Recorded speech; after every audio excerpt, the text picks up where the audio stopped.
对生命而言，最大的威胁往往不是掠食者，而是那些比你更优秀的同类。而人类也是如此。学习、工作、爱情，我们无时无刻不在和其他人竞争。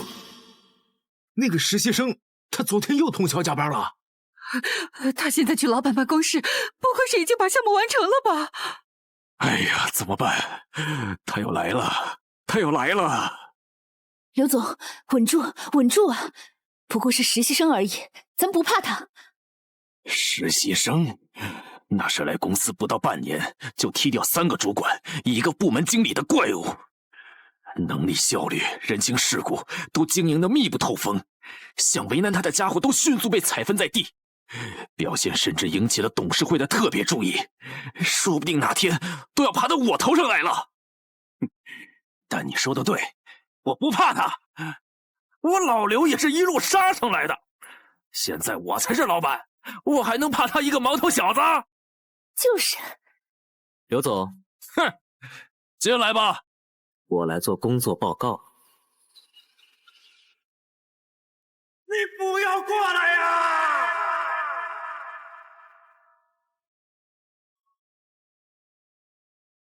没想到老刘这么快就软了，那这家公司就开始变得有点无趣了。要不要换一家呢？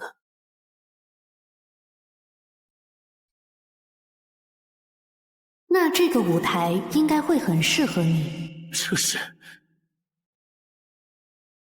精神强度82%，斗争性120%，坚韧68%，生命活力45%，反射55%，意志92%，信息监测目标符合参赛标准。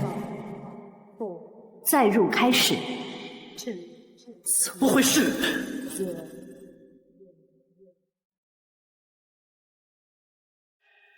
这是……欢迎各位玩家加入这场死亡游戏。在这款游戏之中，玩家们需要投身无尽的小世界副本，执行任务。根据不同的任务要求，进行合作、竞争、对抗，甚至互相猎杀。神域账号极其稀有，会不定期在全世界随机抽取少量符合标准的玩家加入，而你们就是这一期接受考核的新人。居然有味道，全方位的真实感官，就算是最先进的全息潜入游戏都远做不到这个效果。这技术可不像是在开玩笑。这是什么地方？喂，快放我出去啊！看来其他人也是被突然强拉进来的，这游戏的做法还真是霸道。不过，前辈好，请问这个考核失败会怎么样？是直接退出游戏吗？既然是死亡游戏，当然不可以退出。在你们加入游戏的瞬间，原本世界的一切就和你们再无瓜葛了。就算是最先进的全息潜入游戏都远做不到这个效果。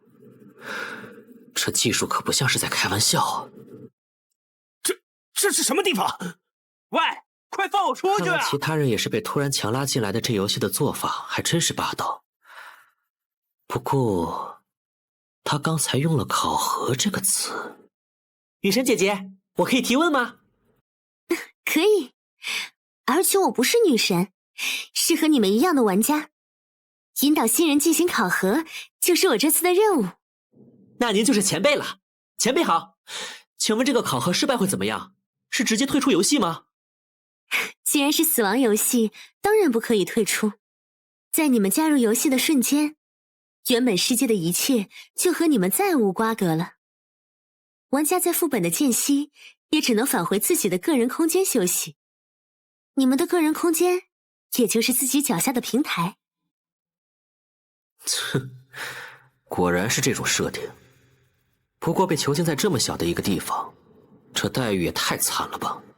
不过你们也不用太担心，大部分副本都并不致命，比如这次考核就没有失败的说法。只不过根据你们在副本中的表现，来决定初始奖励。通过完成任务获取的奖励点数，可以用来扩展个人空间，可以兑换世间的一切享乐，可以打造你梦想中的极乐园。最重要的是，能让你们变得更强。在无限神域中，你能兑换自己想要的一切，来一步步走向超凡。当然了，这些都是最顶级的 A 级奖励，我都没有，你们现在看看就好了。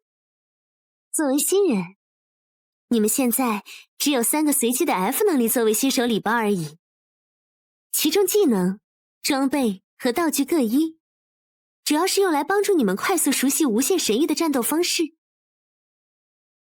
王卷面前的3张卡片，技能可以直接学会，装备道具会进入物品栏，详细信息可以在自己的数据界面看到。这就是异能，这个世界上居然真的存在这种东西。那么现在，游戏开始。原来如此，是我一直以来的视线太狭隘了。无尽空间，超凡之路，这个世界比我想象的要有趣的多呀！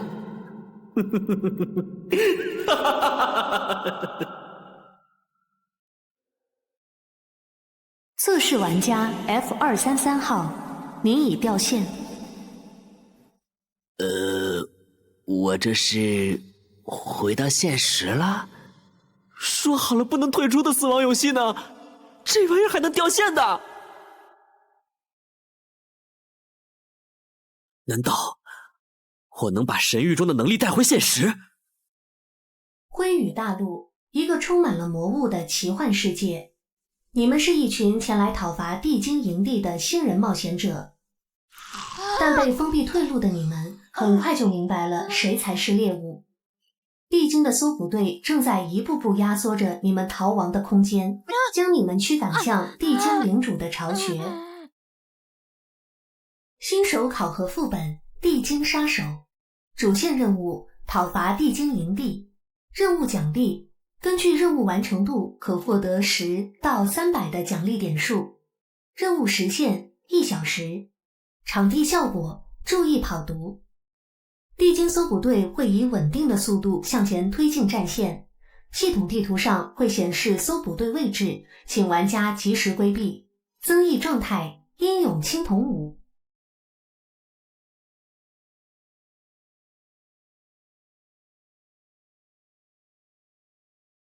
云石账号234，游戏载入完成。时间一到就强行重连进来了。果然离线模式并不能让我彻底离开这个游戏。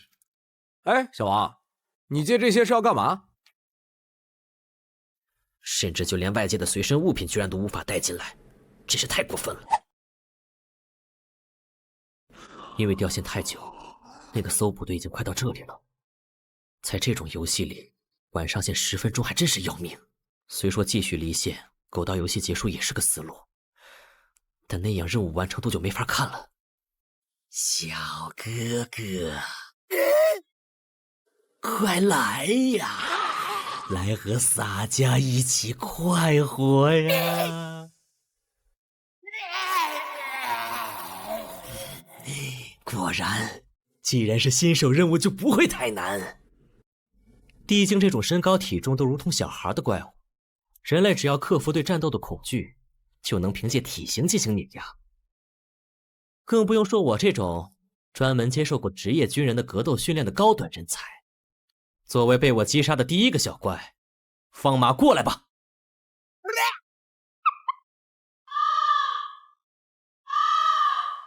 怎么，这他妈是什么世界观的地精啊！任务还是讨伐地精营地，这赤手空拳的拿命打呀！所以，任务的关键是让我们用抽到的装备和异能想办法吗？等等，这个和之前抽到的开场能力不一样了。难道说……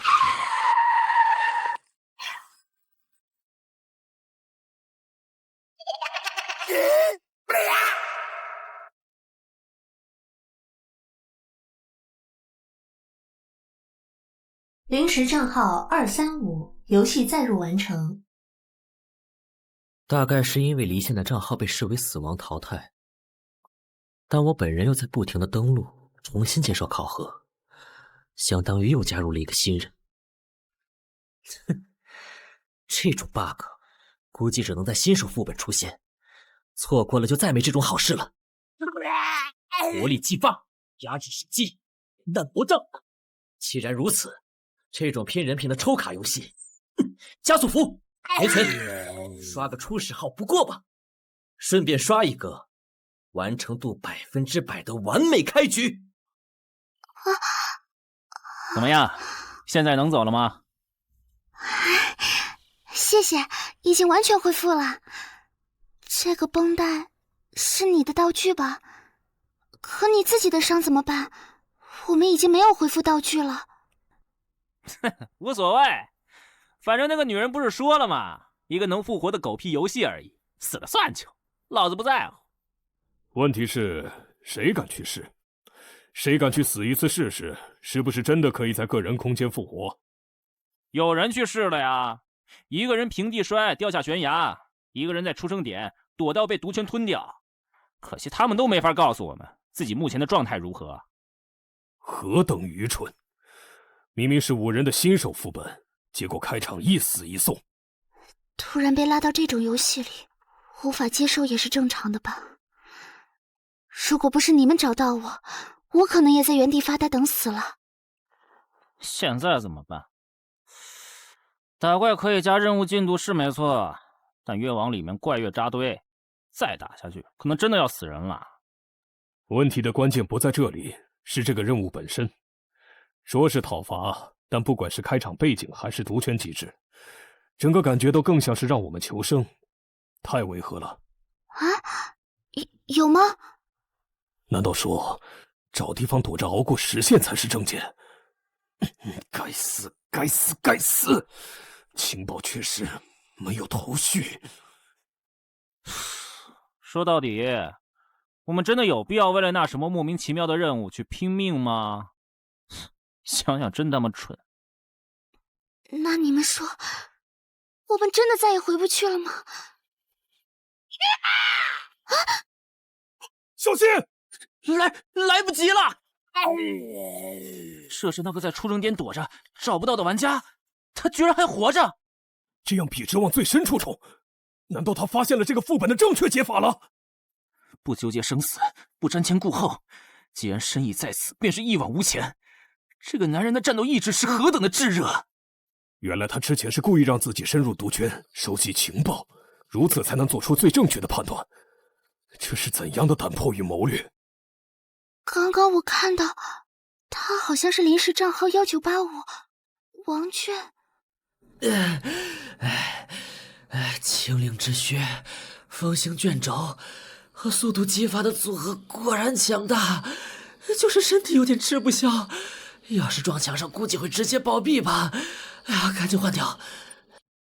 刚刚路上看到的是其他的玩家，游戏都快结束了，还在原地发呆，看样子不是什么有威胁的竞争对手。可以无视了。账号刷新1000多次以后，抽到的奖励基本就都是重复的了。看来 F 级的卡池深度也就只有这么多了。丢地上再拾取违纪的道具也早就超过了系统背包容量上限，继续刷下去没意义了。刷到我之前看中的那几种能力和装备就停手吧。那么接下来就是 BOSS 战了。虽说按照背景说明来看，这玩意儿大概率不是让新手玩家打的，可我每次刷新账号都会把任务进度一起清零，所以小怪打的再多也没有意义。想拿到完美奖励，必须一口气来一波大的。好了，那就用这次战斗来结束这个副本吧，迎接你的末日吧，地精领主！果然是大威力枪械，等的就是这个。F 级装备反弹之刃，洗炼锻造而成的刀刃，锋利但容易磨损。使用者摆出明确的格挡架势后，将下次以其为目标的远程攻击反弹回攻击者。如此使用会大幅损刀的耐久上限。备注：他继承从火焰祭祀场直到星球大战的刀剑梦想。因为动作太明显被看出蹊跷了。哼，不过没关系，用来解决这个问题的异能，我也准备好了。强迫自律 F 级，让目标在接下来的时间完全按之前的规划行动，持续时间与最终效果受到目标精神抗力影响。备注：你永远不知道一个自律的人有多可怕。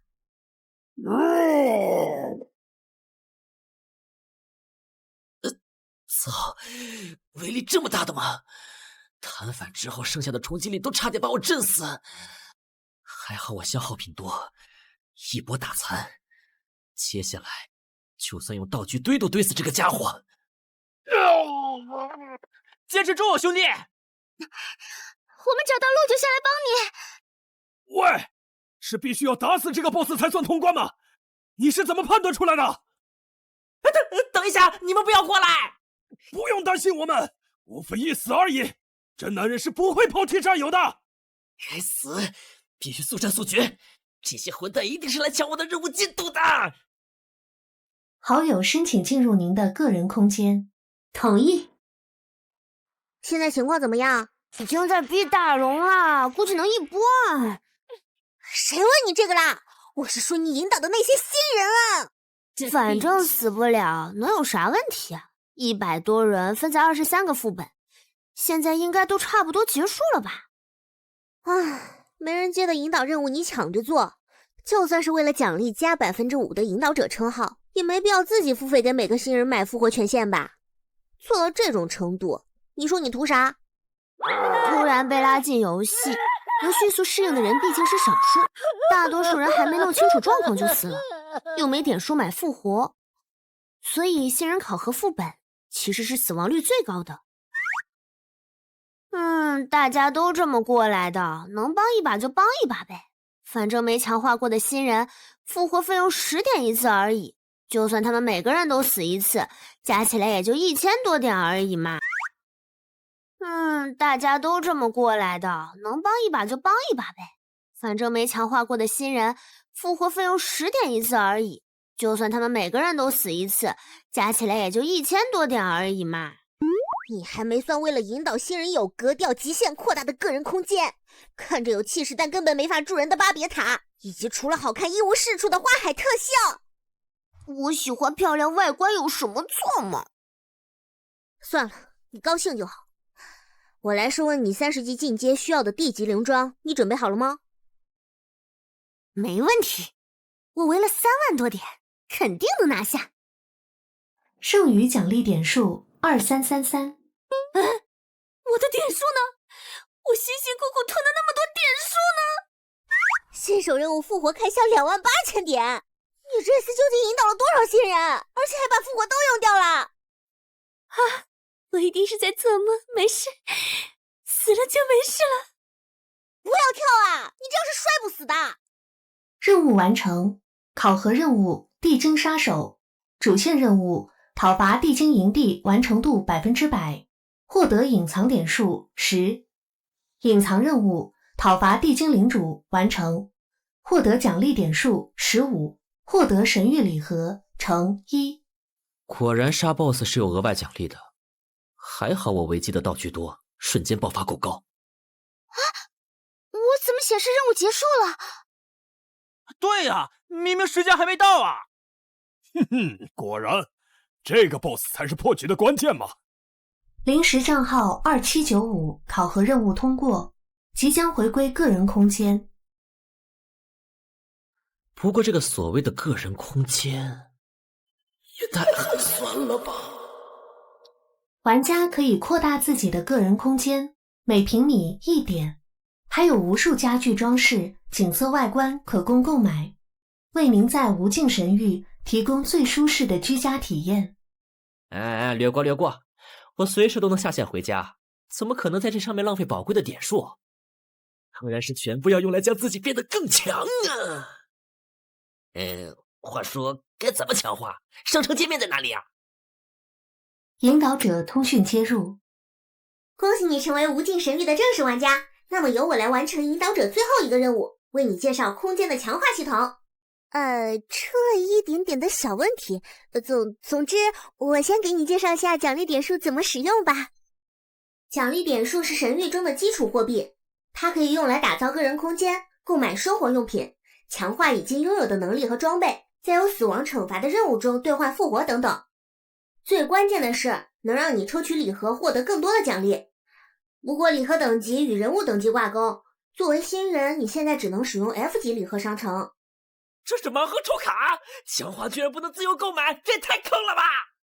是啊，10点兑换一个没用的道具，不如把已有的能力强化加1。不过也看运气嘛，万一抽出1级物品，就能让你舒服的度过整个新手期啦。这是盲盒抽卡，强化居然不能自由购买，这也太坑了吧！是啊，10点兑换一个没用的道具，不如把已有的能力强化加1。不过也看运气嘛，万一抽出1级物品，就能让你舒服的度过整个新手期啦。不过你刚完成新手副本，手头上的点数应该都不够10点。改善下个人空间，兑换1个月的基础生活套餐就好。下个副本再继续努力吧。好啦，讲解结束，我们有缘再见喽。谢谢前辈讲解，前辈您辛苦了。原来大部分新人连10点都没有吗？拥有整整25点日款和一堆 F 级道具的我开局果然是完美的。预留出下载异能需要的10点，我还有15点可用。礼盒、卡池这种交智商税的地方狗都不会去。那么我现在只要考虑是强化装备还是异能呢？那个，万一呢？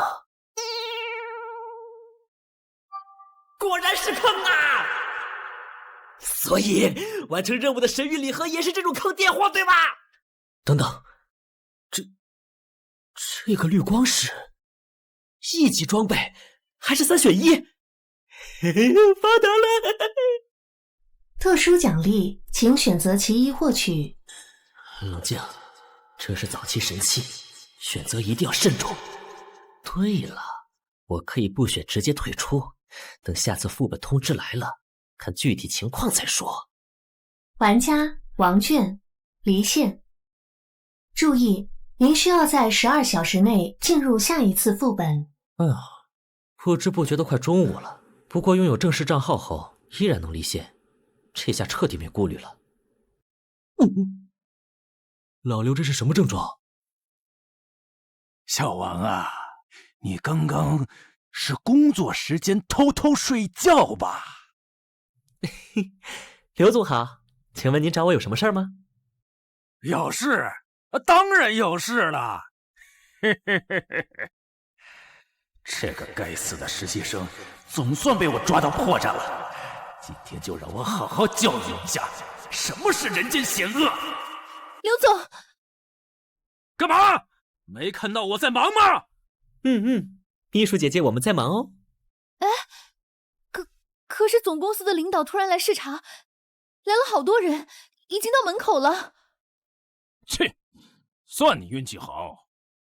好不容易让我有了兴致，半途而废怎么行？服用药水后，将连续在接下来的5秒内获得异常帅气的连续突进能力，并收获长达20分钟的快乐情绪。备注：小问号，你追不上我。林少，您怎么突然想到来视察了？是董事会有什么指示吗？没，随便看看。王卷，你被开除了，怎么样？诧异吗？不甘心吗？是不是想要跪下来哭着求我呀？林少，您怎么突然想到来视察了？是董事会有什么指示吗？没，随便看看。王卷，你被开除了，怎么样？诧异吗？不甘心吗？是不是想要跪下来哭着求我呀？没错，最近几个月公司业绩突飞猛进，都是你的功劳。你有后台，是名校导师直接推荐，有能力，表现出色，引起到了总部的注意。但那又如何？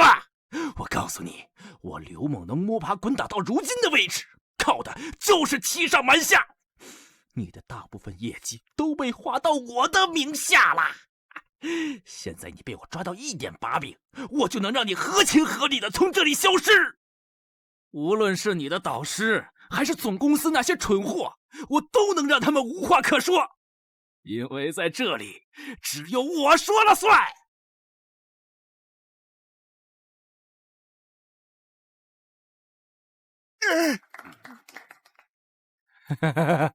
哎，我就是给大家开个玩笑，大家喜欢就好，喜欢就好。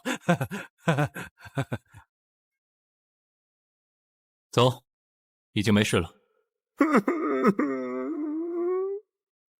只是最低级的 F 能力而已，就将本需要我长时间布局才能完成的目标，如此轻而易举的就能实现。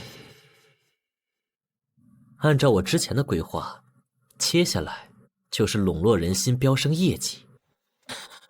不过现在我对这些已经没有兴趣了。在那个能穿梭万界、拥有无限可能的神域面前，平凡的现实是如此的无趣。哎呀，接下来就是周末了，干脆今天就开始连续在公司通宵干游戏吧。升职的最大的好处，也就是有了独立办公室，不用担心在游戏中失去对外界感知的时候被人怼脸了。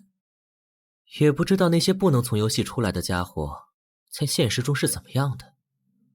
这不是之前想抢我怪的那个人吗？一高校女生突然昏迷，被紧急救助中心收治后失踪，全市医院都表示今日未收入来自该校的病人。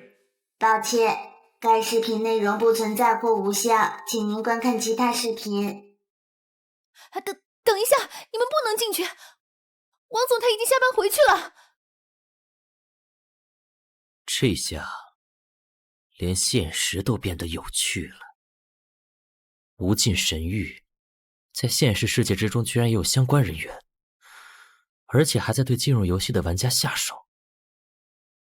在完全不清楚他们底细的情况下，用任何方式求助都只会加大自身的风险。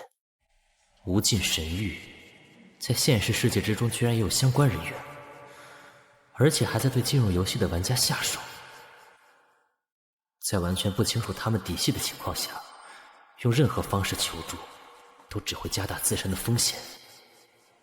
不过至少可以确定，他们不想把自己暴露在公众的视野内。那么临近考试，整个晚上都坐满了人的图书馆自习室，应该算是安全的地方。所谓藏叶于林，周围的同学都将是我的掩护。哎，那个，我突然想起来晚上还有事儿，就先走了哈。我跑了1周的袜子，今天忘换水了，我要赶紧回去洗了。那可是同时选修3个专业，靠自学刷题就能拿满分的怪物。和他一起自习，我连停下来喝口水都会愧疚。哦，等一下，不要跑！其实今天我也是来摸鱼的呀。琳琳，你不走吗？那我也……我周围空一片，怎么看都会很突兀。没办法了，强迫自律。强迫自律 F 级，让目标在接下来的时间完全按之前的规划行动，持续时间与最终效果受到目标精神抗力影响。备注：你永远不知道一个自律的人有多可怕。不，我今天无论如何一定要把开题报告写完。哎，这样啊，那我们先走啦。加油，我们看好你啊！啊，我刚刚说了什么？那今天晚上我们一起努力吧。是。在现实世界之中，这种无声无息的精神控制类异能果然好用。不过面对完全未知的威胁，我必须尽快获得更多的异能，构建起属于自己的力量体系，才能真正有自保的能力。时间差不多了，那么登录游戏。玩家王卷，等级1，欢迎来到无尽神域。游戏即将开始，请选择您的游戏难度权重，系统将为您匹配合适的副本。注意，副本奖励与游戏难度相关。开始匹配。难度居然是可选的，很友善嘛。照理来说，作为新人应该慎重一点，先来个简单的副本熟悉一下。要是可能的话，最好能做个实力破剑神。不过，我现在好像没有慢慢发育的余裕了。玩家等级 LV1， 副本难度极难，匹配完成。血染钟楼。我现在好像没有慢慢发育的余裕了。玩家等级 LV1， 副本难度极难，匹配完成。血染钟楼。被诅咒所笼罩的大地，恶魔在每一个夜晚择人而噬。9位勇者进入被恶魔占据的古堡，想要将其彻底消灭。而真正的恶魔和他的邪恶爪牙，却早已混入其中。勇者需要找出并杀死全部的恶魔，而恶魔需要利用定期降临的黑暗强化来猎杀勇士。这是有战斗成分的身份类 PVP 啊！游戏即将开始，发现您有未领取的奖励，请尽快领取。居然不能进游戏再选吗？而抽奖的内容没变化，果然账号绑定后就没无限刷新的 bug 了。献祭斗篷能对自身周围的敌人造成持续的 AOE 伤害，看着很像，但需要自己沾场，在 PVP 中用起来太危险了。能主动影响事件概率的幸运硬币，应该是泛用性最高的。但作为我唯一的一级道具，缺少了一点在关键时候一锤定音的感觉，所以剩下的就只有炮台了。不过既然是身份类副本的话，我在干什么？为什么要一个人留在这里？当话都说出口了，现在走的话需要和他打招呼吗？不行不行不行，我最怕和人说话了，但是留在这儿真的好尴尬呀！要是说肚子疼，会不会太刻意了呀？那个，你是在练习听力吗？我留在这里会不会打扰你啊？要不，好软！这是已经进入恶灵的古堡内了。这个副本的登录地点很不错嘛。欢迎来到血染钟楼，您的身份是恶魔。规则倒是挺简单的。勇者玩家没有能直接验恶魔身份的方法，身份线索全部藏在地图里，所以胜负的关键是要尽力干扰其他人探索地图，或者在审判会议上混淆视听。在副本正式开始前，恶魔玩家可以拥有3分钟的互相交流时间。各位被黑暗选召的使徒们，随吾辈一同将敌人彻底碾碎吧！没问题，这局一起好好打。等等，怎么会有1级新人？你这是才打完新手本吧？怎么就排到 PVP 团战了？游戏副本血染钟楼。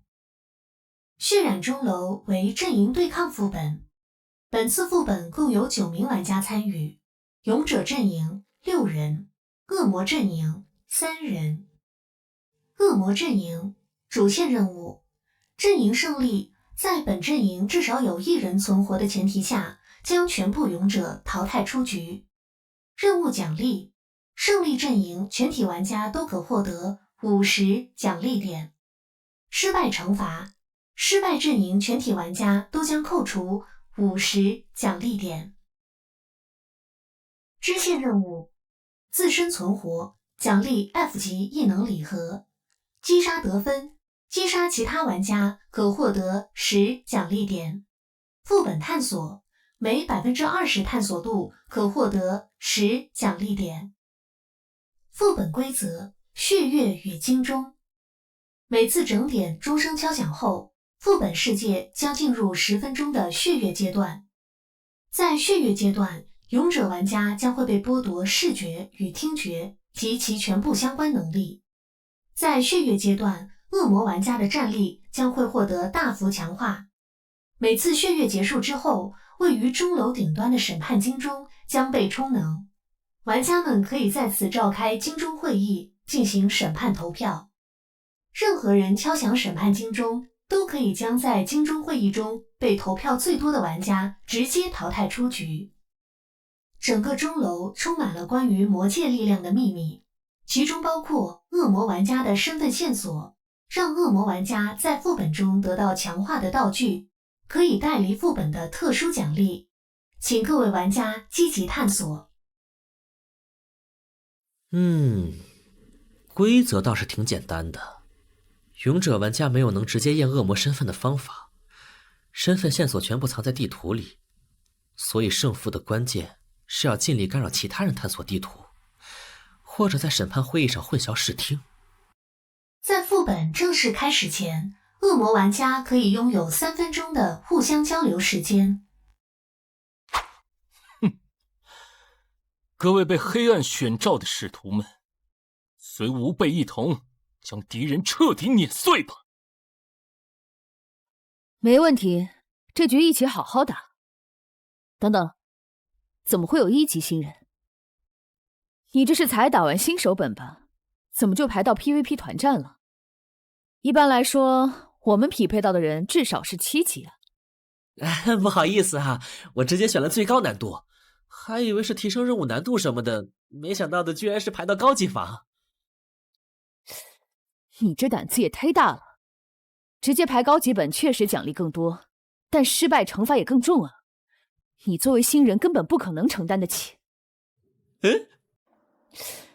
你这胆子也忒大了，直接排高级本确实奖励更多，但失败惩罚也更重啊！你作为新人根本不可能承担得起。也就是说需要预留点数来预防失败扣分，这么重要的事情，那个讲规则的女人居然忘记说了，坑人呢！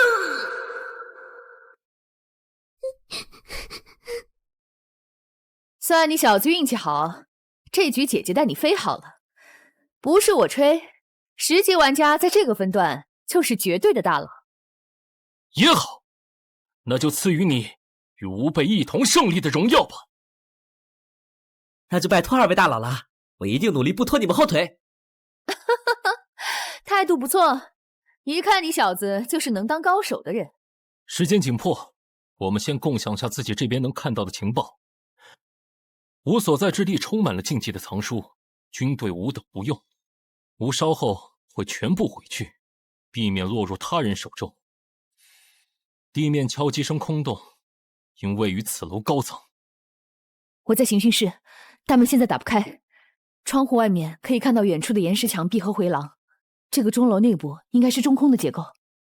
我这边是在卧室，通往室内的门和对外的窗户都无法打开，玻璃窗户也敲不碎。不知道等副本正式开始会怎么样。对外的窗户应该不会变，钟楼外的世界和这次副本没有关系，但门肯定会开，系统不会让我们开场就暴露，所以其他玩家肯定也和我们一样会出现在不同的单独房间。吾之会同预测，吾等很快就会与其他人会合，系统不会让吾有充裕的时间独行于黑暗，不然等待吾等敌人的将是一边倒的屠杀。要开始了，新人自保就行，我们俩设法在金钟附近会合，2人一起先探一下地图。这局带新人，我们打稳一点。慎重行事，正合吾意。明白，我会努力的。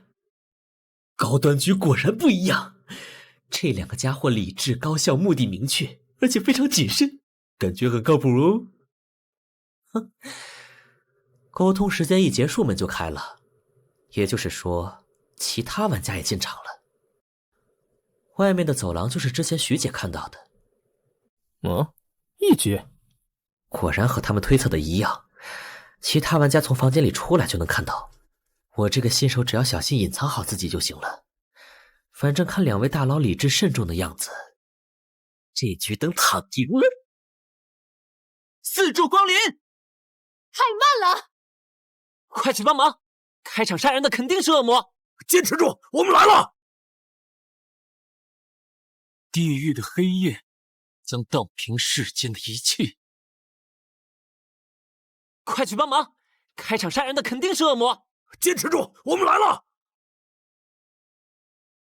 地狱的黑焰将荡平世间的一切。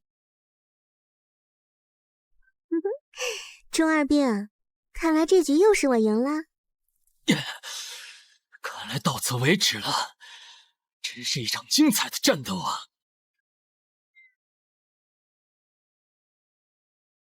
多谢啦，差点又被他用自爆换掉了。不客气，不过我也只来得及救下一个，下面我就没办法了。爽，我尽力了。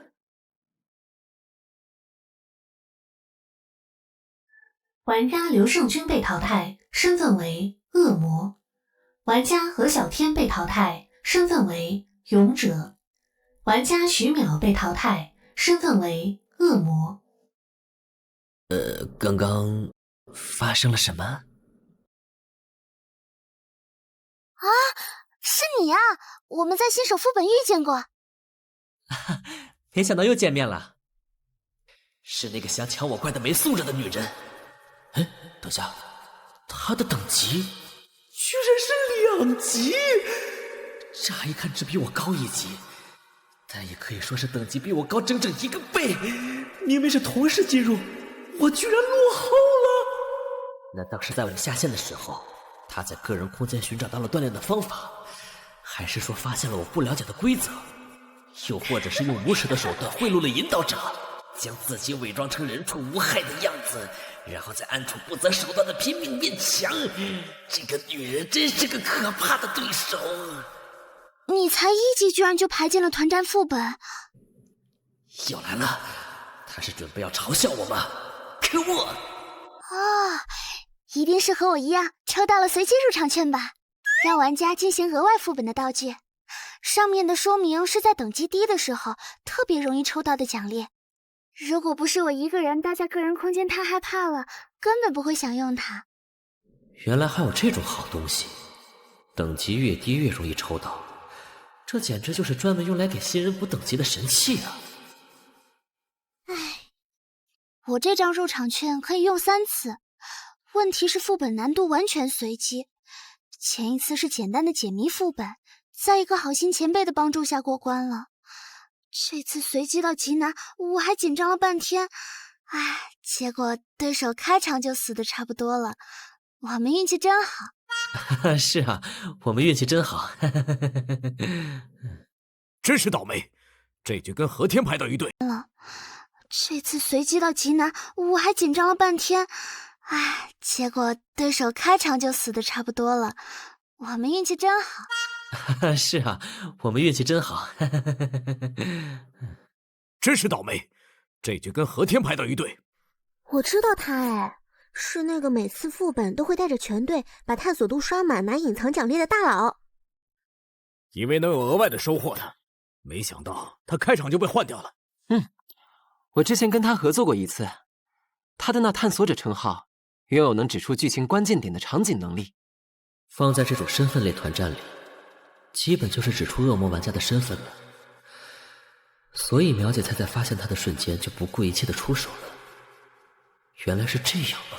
那个脑残中二也是发现对方支援来的太快，才强行出手，用火焰隔断通道的。啊，被苗姐晋升了确实没办法。还有那个中二病的自爆也好吓人啊！我的能力全开了，还差点被换掉。为了救你，我连全场景一次的大招都用了。幸好已经解决了。原来如此。和普通的身份类游戏相比，神域中更要重点考虑每个人不同的异能。这么说起来，那2个家伙也算是尽力了。为了不辜负他的牺牲，接下来就看我的个屁呀！能开打的开场都输了，留我一个1级新手有什么用？恶魔能力血月强化1级未激活，在血月中全属性获得150%。那我唯一的胜利的办法就是探索地图，把恶魔玩家的各种场景强化发挥到极致，以及让他们自相残杀。请问各位大佬，接下来该做什么？有什么是我们能帮忙的吗？那个，我们才进入神域，不知道该做什么。哦，我都忘记了，这次还有2个新人哎。不用，接下来就是正常的探索地图找线索，你们等金钟会议就行。好的，刚才看了高等级的战斗，我们还担心自己没有战斗力，拖了大家的后腿，还好各位打赢了。对啊，这次有2个没战力的新人，既然摆明要开打，那为什么3个恶魔不一起出手？以徐淼的实力，3打4也能拼个5-5开啊！所以那2个人拼命也要帮忙隐藏身份的人，实力一定很强吧？强到就算只剩下他一个人，也能在血月中杀光全场。有道理啊，所以最后一个恶魔是你吧？你是狙击类强化，黑暗中绝对能一枪一个。明明刚才唯一没有出手攻击的托尼，才是最可疑的。我要是恶魔，我救什么人啊？所以最后的恶魔就是最厉害的那个人吗？究竟是谁啊？所以最后一个恶魔是你吧？你是狙击类强化，黑暗中绝对能一枪一个。明明刚才唯一没有出手攻击的托尼，才是最可疑的。我要是恶魔，我救什么人啊？所以最后的恶魔就是最厉害的那个人吗？究竟是谁啊？成了。这种情况最怕的就是一起合作找现实，把互相怀疑挑到明面上，我的机会就能大上不少。真是一群废物！我可以认为你这是直接亮恶魔身份了吗？3对1，看来这局可以直接结束了。老子要是恶魔方，直接和徐淼一起动手，就能杀光你们这些废物。哼，几个脑残在这里被一个弱鸡新人带节奏，明显最后一个恶魔就是这个1级的垃圾，自己没战斗力才没办法动手。你们但凡脑子没被拿去涮锅，都能想到。王娟，你没死吧？我准备了医疗类道具。谢谢，我这里也有，等下还你。这位大佬，如果我是恶魔，那这样做也没意义呀。毕竟，就算最后投票到只剩2个人，我也……老子闭嘴！在这里，弱鸡没资格说话。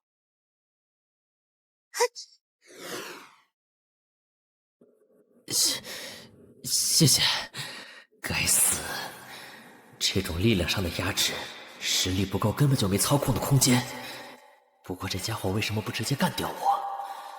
他第一下攻击明明能打掉了我1大半的血，可这一次他明显是刻意控制了力量的，为什么？有点过了，大家都是从新人过来的，没必要这样。游戏而已，说不定以后还会排到一起玩的。原来如此，他并没有完全的把握。如果强行干掉我，可我却不是恶魔的话，他就会被其他人围攻。正常来说，勇者方优势这么大，赌一波也无所谓。按照他表现出来的性格，更该不管不顾的出手。可是他却强行忍下来了。那么，只有一种可能。和其他随心所欲把神域当游戏的玩家不一样，这个人非常非常想赢，不顾一切的想赢下每一局。大家僵在这儿也没用，不如我们分头看地图找线索吧。不是说探索还有额外的奖励点吗？可是大家分开后被各个击破怎么办？而且恶魔玩家肯定会隐瞒自己发现的线索。没关系，我们只要2人一组，互相监督。不如我们分头看地图找线索吧。不是说探索还有额外的奖励点吗？可是大家分开后被各个击破怎么办？而且恶魔玩家肯定会隐瞒自己发现的线索。没关系，我们只要2人。2人一组，互相监督。等血月开始就抓住和自己同组的人，确保对方在黑暗中无法行动。恶魔要么自曝身份强行动手，要么等着我们找到线索。就按弱鸡新人说的来，这是最稳的做法。哼，果然。要抱在一起啊？那我们2个女生一组吧。也不用抱吧。那我来照顾新人吧。行。不好意思啊，我要和这位林前辈一组。好。因为我是完全没战力的新人，而你是最强的一个。为了防止被你先杀死一个战力，我要用自己的命去验你的身份。哼，有点意思。距离第1次血月剩余48分钟。审判金钟充能中，剩余玩家数量6。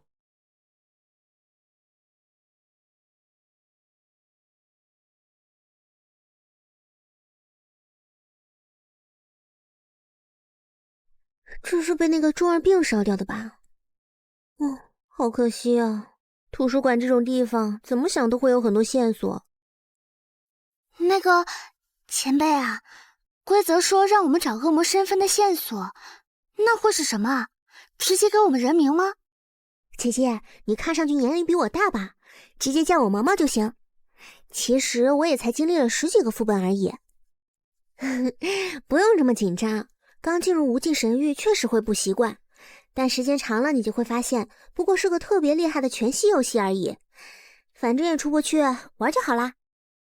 至于线索应该不会那么直接，按我的经验，多半是啥靠近恶魔会有反应的道具之类。所以要找的是道具吗？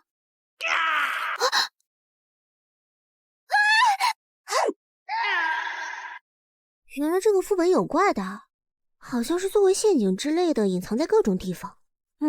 不过等级不太高，只要不是特别倒霉，一次性触发很多，对我们就没有威胁。是这样啊！这他妈的也太多了吧！先是餐厅里刷出来一堆发疯的老鼠，去了仆人房跳出来个会咬人的宝箱，现在走在过道上都有会活动的铠甲。这个钟楼里究竟放了多少陷阱？林前辈加油！林前辈你是最棒的。不过等级不太高，只要不是特别倒霉，一次性触发很多，对我们就没有威胁。这个钟楼里究竟放了多少陷阱？林前辈加油！林前辈你是最棒的。给我去死！别他妈和我站那么远！我入记。好的，林前辈。现在最不能让我死的就是他。要是我在探索中不小心挂了，他肯定洗不清了。我说，你不会是在不停的故意触发陷阱吧？怎么可能？就算我想触发，也不知道陷阱在哪儿吧？都是巧合，就是不知道为什么我现在运气特别差而已。哼，很好，趁着有这个能用到死的保镖在，我顶着底 buff 给关键道具充能也安心呢。反正我不需要战斗，刚好可以好好解密。在这个满是恶魔的钟楼里，究竟有什么可以让我获得强化呢？等等，满是恶魔的钟楼。对呀，我记得开场故事说明里，玩家们是一群来钟楼讨伐恶魔的勇者。那在这种恶魔的巢穴，为什么会有能审判恶魔的金钟？游戏时间00:49，距离第1次血月剩余11分钟。审判金钟充能中，剩余玩家数量6。这些房间一个个搜过来也太耗费时间了吧！光2楼就花了快1个小时。呀，这是总算找到了有用的东西了。顺从你的欲望，承受贪婪的代价。付出代价，和恶魔进行交易。难道说，死在钟楼里的人不是被抓来的？把你手上的道具给我。这样不好吧？之前找到的3个道具都被你拿走了，黑装备这种事情很没素质呀！不要让我说第2遍，弱鸡，不然我不介意把你手脚打断，拖着过完全场。那都不好意思，还是不麻烦你了。算你识相。如果你身份真没问题，老子保你躺赢。走了，还有一点时间继续探3楼，不许离开我的视线。有点不好办呀。虽然之前的操作把他对我的怀疑消除了不少，避免了被直接击杀的威胁。是，但这样被盯着什么都干不了。幸运硬币已经充能好了，没了厄运的负面效果。故意引怪，万一没演好，只会惹人烦。虽然之前的操作把他对我的怀疑消除了不少，避免了被直接击杀的威胁，但这样被盯着什么都干不了。那边是最开始被那2个人打坏的地方。哎呦，墙都打碎了。先过去看看。这里是苗姐出生点的刑讯室，被他干掉的人出生点应该是在旁边禁闭室。还真是一个照面就打起来了呀！操，被破坏成这样，看来找不出什么有用的东西了。去隔壁，时间不多了，搜完下个房间，准备找地方躲过血月阶段，别给老子磨蹭。行，大佬你说了算。是个卧室，不过没2楼那个豪华。等等，这个房子是在刚才的刑讯室边上，但这样看的话，这房间面积不对，在靠近刑讯室的方向肯定有隔间。闭嘴！老子还不用你个弱鸡来提醒。跟紧点儿，别让我发现你有什么小动作。哎呀，这家伙是真的烦呐！这个房间难道是……怎么了？里面有怪吗？这个房间是恶魔的祭坛。等等，暗？难道说这个房间里有血月的效果？我能看见，是因为恶魔的身份。他其实根本什么都看不见，但假装没有异常，是为了趁机试探我的身份。如果我没能第一时间发现这个房间的问题，露出破绽就会被他瞬间击杀。还真是一刻也不能大意呀！哼，有意思。既然如此，救命啊！什么？这个黑漆漆的房间里有东西在攻击我！既然你给了我合理自由行动的机会，就别怪我好好利用了。大佬救我！怪好多，我要死了！我看不到门在哪啊！救命啊！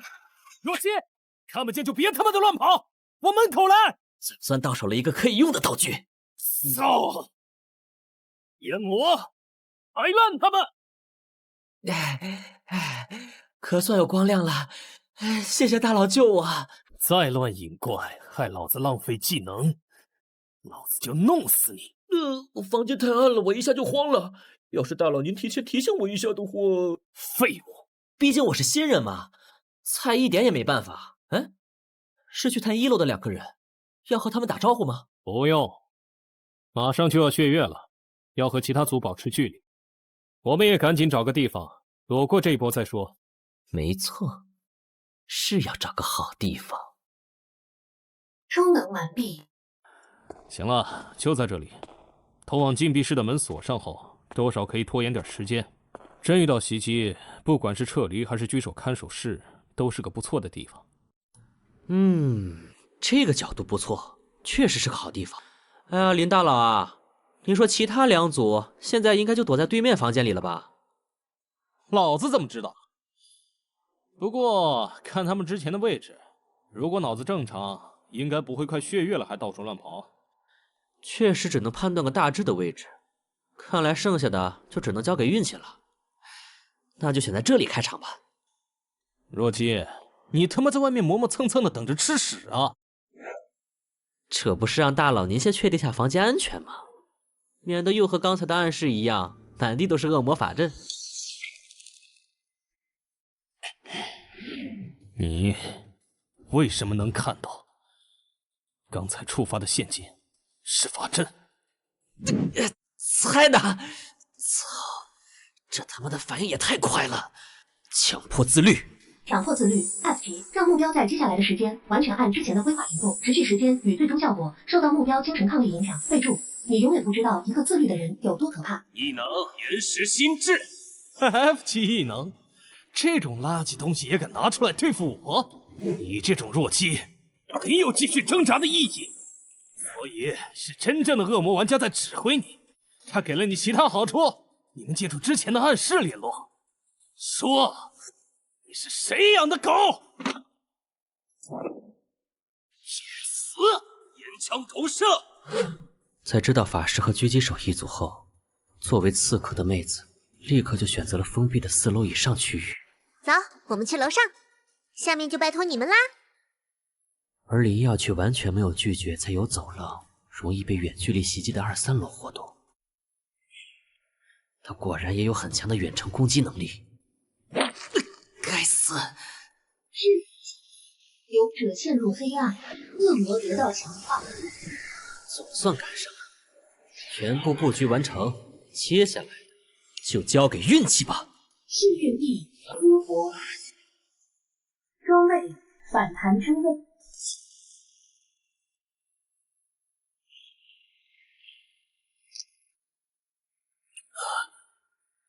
居然没死！切，等血月结束再跟他算账。活下来了，哎呀，还好我道具够多，低级雨落符救了我狗命。活下来了，哎呀，还好我道具够多，低级雨落符救了我狗命。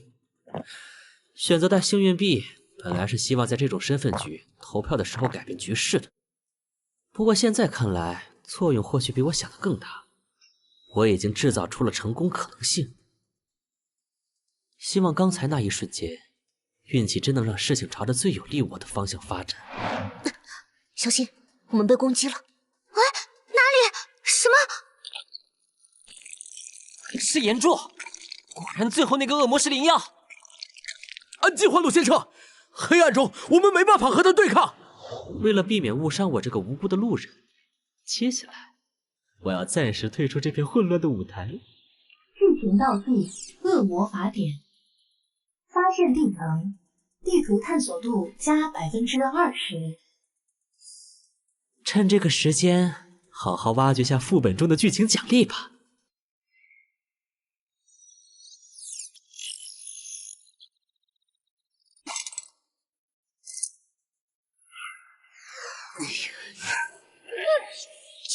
副本里的人有病吧？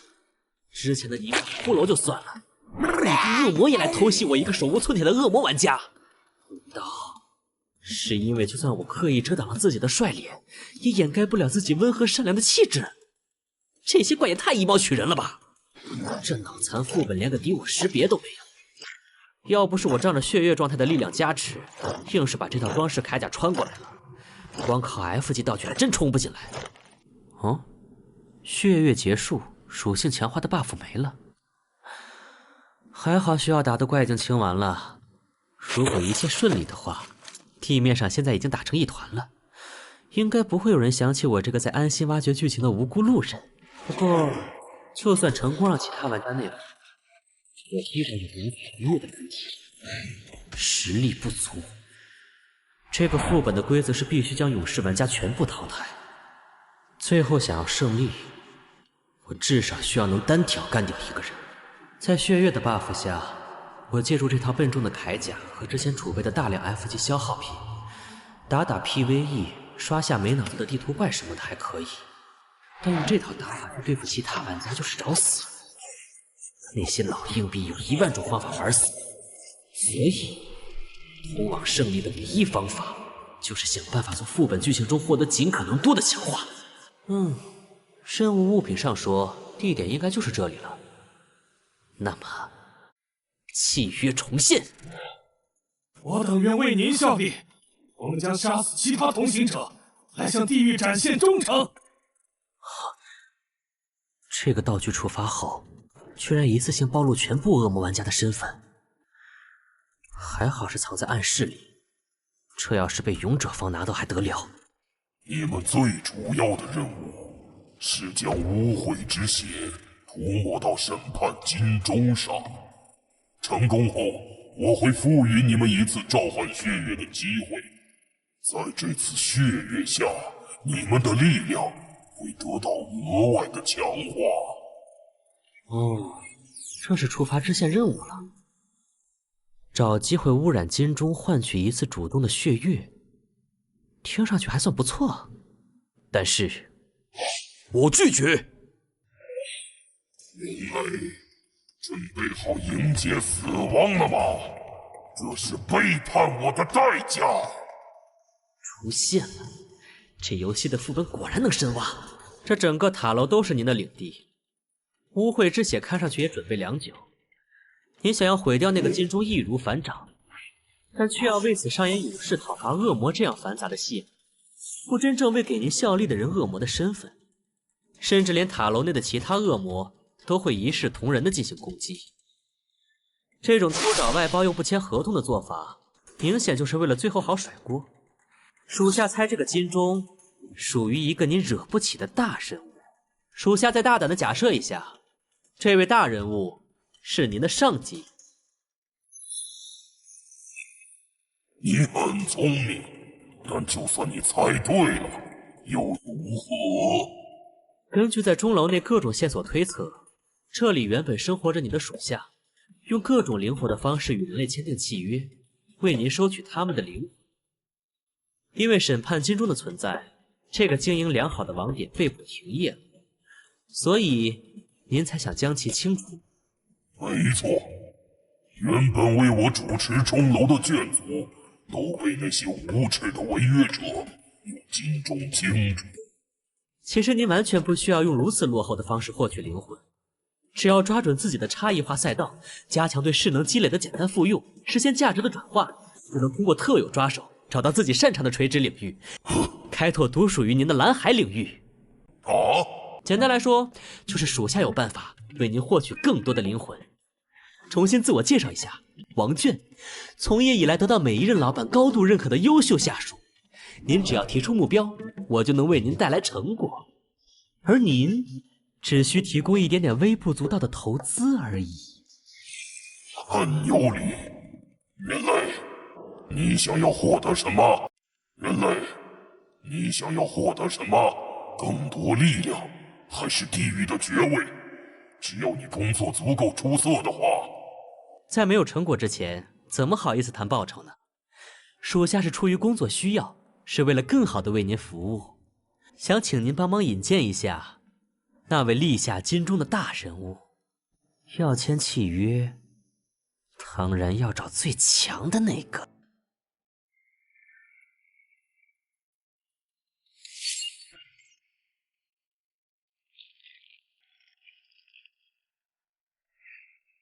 混蛋弱鸡，居然敢耍我！接下来，老子要让你好看！什么？击中目标，触发了一次性保命技能，弹道偏斜，命中手臂。看到自己的废物棋子暴露，于是亲自下场了吧？请给我去死！现在想逃？完了！别躲了，让我们结束这一局吧。你跟着发什么疯？喂喂，你自己在血月都挑明身份了，还继续演就没意思了。什么？这是一级法术？看到了，这是对之前偷袭的回礼。你们他妈的到底在说什么？我什么时候偷袭？难道说？难怪他要反复确认其他人的位置，而且要在血月开始前的最后一瞬间暴露。是那个新人引诱我，在黑暗中往你们所在的方向发起范围攻击。那个弱鸡竟然敢算计我！在没有视野的情况下，胡乱发起范围攻击，通过只存在于理论的攻击路径，恰好攻击到了处于隐蔽的我们，而且恰好精准命中。如果不是我有保命法术，就直接被秒了。你说这是巧合？哼，虽说不是没有机运类装备，但你刚才却说自己的目标是那个白板新人，聊爆喽！该死，被算计了！既然怀疑我，现在金钟已经充能了，你们不去顶楼桥中，在这围攻我干嘛？然后在通往楼顶的狭小垂直地形上，被你用岩石傀儡一网打尽吗？如果你愿意老老实实被我们彻底打残，解除战力等敲钟也不是不行。不过看起来你不太愿意。副本道具金色钟锤，用它敲响金钟会发起远程投票。我们去拖住灵药，你去敲钟。明白。胜利了，接下来只要敲钟就行了。啊，嬷嬷你也来了。等等，那我爬这么辛苦是为什么？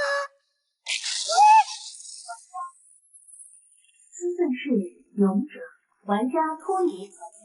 身份是勇者，玩家毛怡文淘汰。身份是勇者。都不是恶魔，怎么可能？难道？螳螂，我疼了！你想用什么姿势赢都行。哦，不是这个。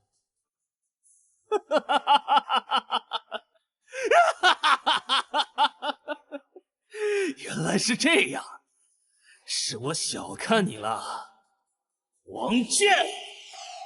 3打1居然还被反杀，那3个人究竟会不会玩啊？老子可是1到10级就能成为职业者的，不要把那些连圣遗物都还没配好的废物和我相提并论。圣造物，无尽神域中玩家能获得的物品包括作为携带品的道具，可以有限携带的装备，以及能解锁超凡体系作为玩家职业根基的圣遗物。圣遗物只能在副本中获得，如果你不想和那些废物一样卡在10级，最好尽快开始收集。多谢提醒，不过你为什么要和我说这些？你只有1级，没有点数交失败惩罚，所以下场副本是血印生死局。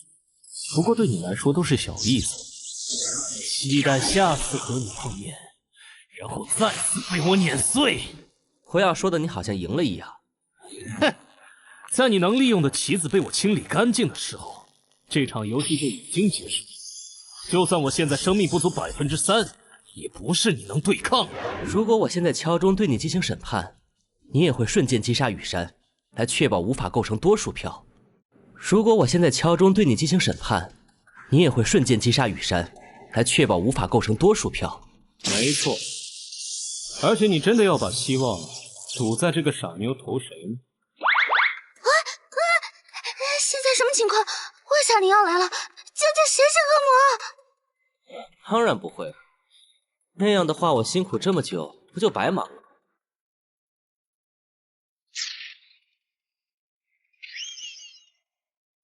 上钩了！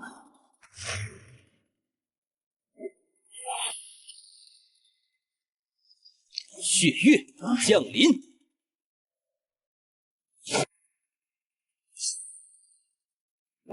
这个老硬币果然还留有这种不讲道理的大范围攻击，伤害好吓人。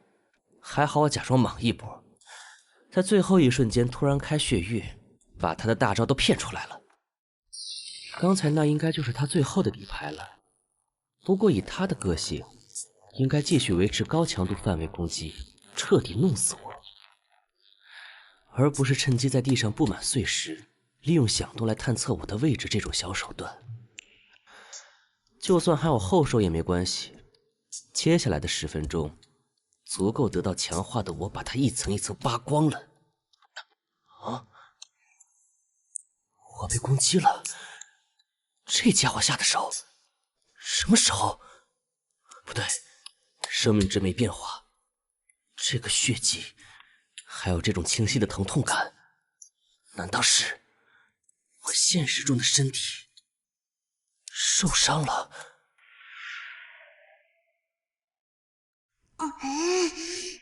专注，既然已经决定通宵了，那就一定要把事情做完。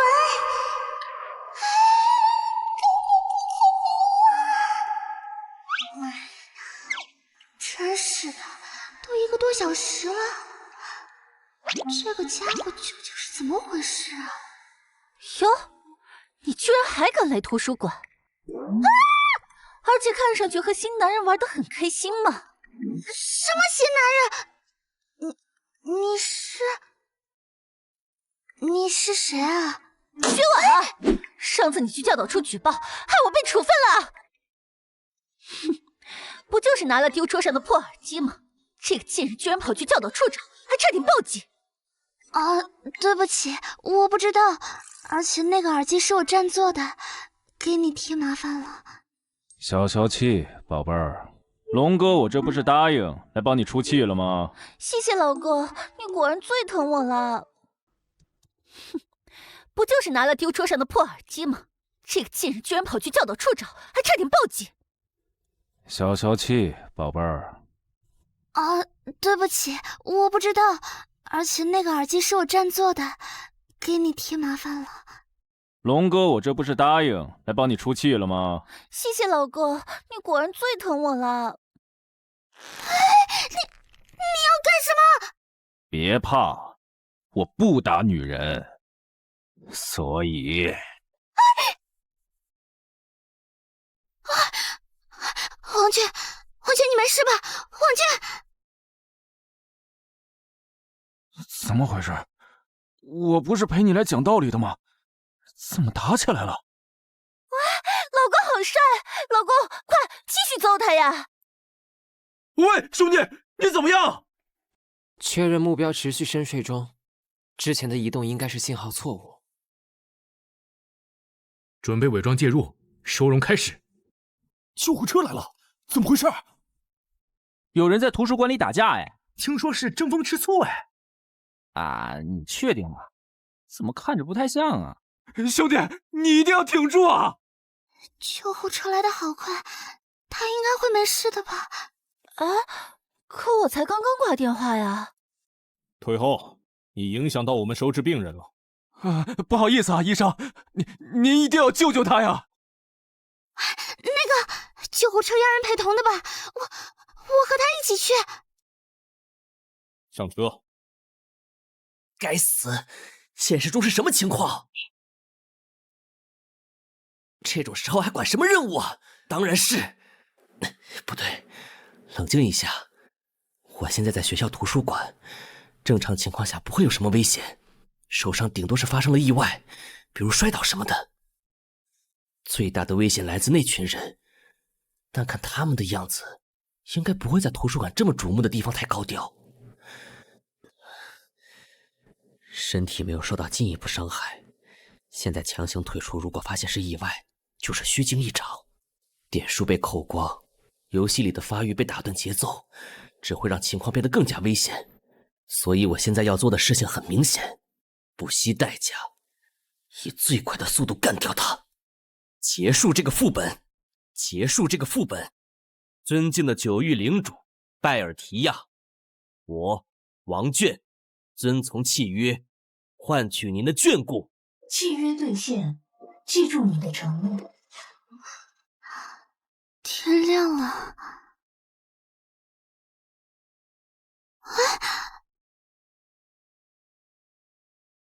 玩家灵药淘汰。本来想着打个残血可以不用求剧情大腿，不过为了尽快结束也是没办法的事。王姐你好厉害，居然打赢了，我们赢了。对啊，赢了。其身份为勇者，剩余人数2。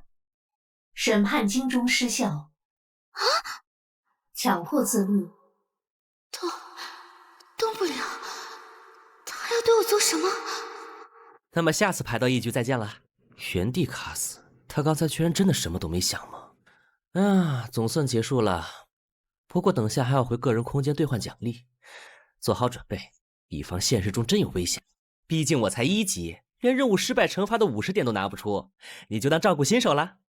我明白了，原来你才是最后的那个恶魔玩家，王娟，你这个骗子！失败惩罚？那是什么？我也没有50点啊，点数需要留吗？哈！你这种心机深沉、扮猪吃虎、假装人畜无害、暗中抢先射击、为了胜利不择手段的人，在已经过了3次 F 副本后，怎么会连这种事关生死的规则都不知道？总觉得被很失礼的描述了。嘿嘿，你骗谁呀？我才不会上当呢！等等，事关生死，难道说这个游戏点数不够扣的话，真的会死？喂，你地图探索度多少了？我要死了！快说呀，探索度多少？什么？探索度是是15%，怎么了？哼，这效率也太低了吧，感觉会浪费我不少时间。走吧，我赶时间，我们搞快点。啊，去哪儿？但下一场就要靠你自己想办法了。谢谢，你果然是个好人。可我们不用从楼梯下去吗？剧情相关的内容难道不在下面吗？都说了我赶时间。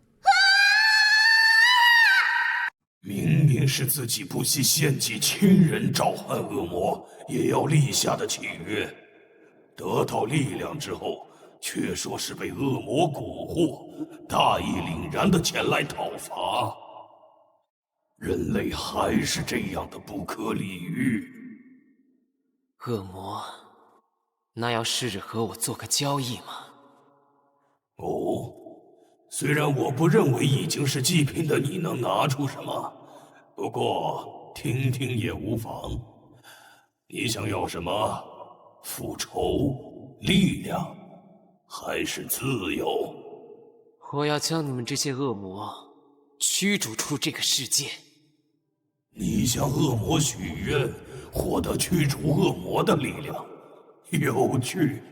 为了那样的契约，你能付出怎样的代价？把这个世界变成真正的地狱。圣徒约拿将能审判恶魔的金钟传播到世界各地，很快恶魔的势力便被清除出了这个世界。但已经全面开始的恶魔审判却早已无法停下。教会靠其巩固权势，政客用它排除异己，商人以此垄断利益。正是因为所有人都知道不再有真正的恶魔，所以一切罪恶都可以肆无忌惮地以审判恶魔之名进行。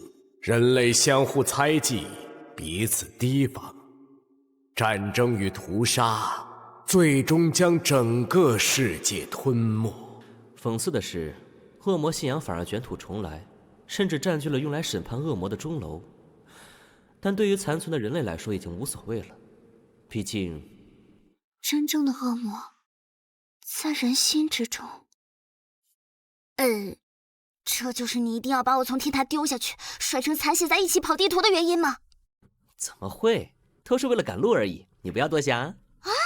场景探索完成，我探索背景满了。故事复原完成，地图探索度100%。哇，你好厉害！场景和任务道具里的信息那么琐碎，你居然这样都能还原出整个故事。不，我直接问当事人的。和签订契约的大恶魔拜尔提亚，是这个副本的隐藏 BOSS。我作为恶魔阵营的玩家，和自己的老板交流下不过分吧？这副本也太不平衡了吧！恶魔玩家有直接送的情报，还有能跨10几秒人的强化，难怪我这么努力都赢不了。真是太好了。等等，献祭？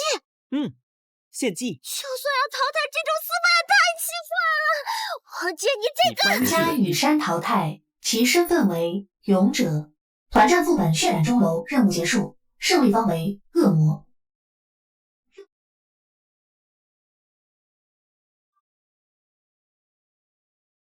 点奖励：支线任务自身存活，奖励 F 级异能礼盒，击杀得分，击杀玩家2人20。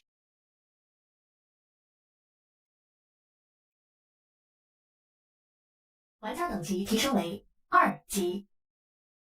玩家王炫任务完成，开始回归个人空间。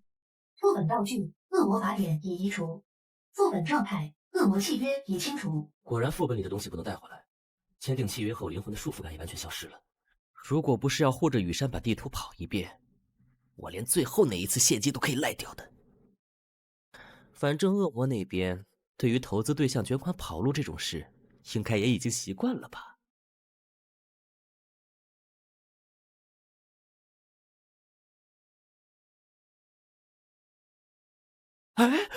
副本道具被我带出来了，这是富贵险中求啊！称号系统开启，根据下次副本表现进行评定。而且我已经3级了，在同批次新人中绝对是第1梯队。接下来只要保持这个速度，很快就可以超过那些前辈了。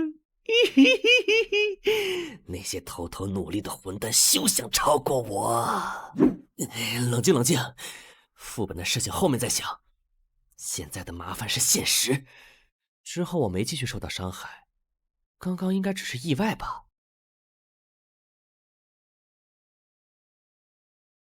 那个，你们是医生吧？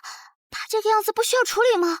没事没事，他的状态我一直有在监控哦，放心吧，不会出意外的。情报公开，王炫等级3，装备幸运硬币1级，但反之刃破损 F 级，道具恶魔法典3-3 1级，各类新手道具42个，异能。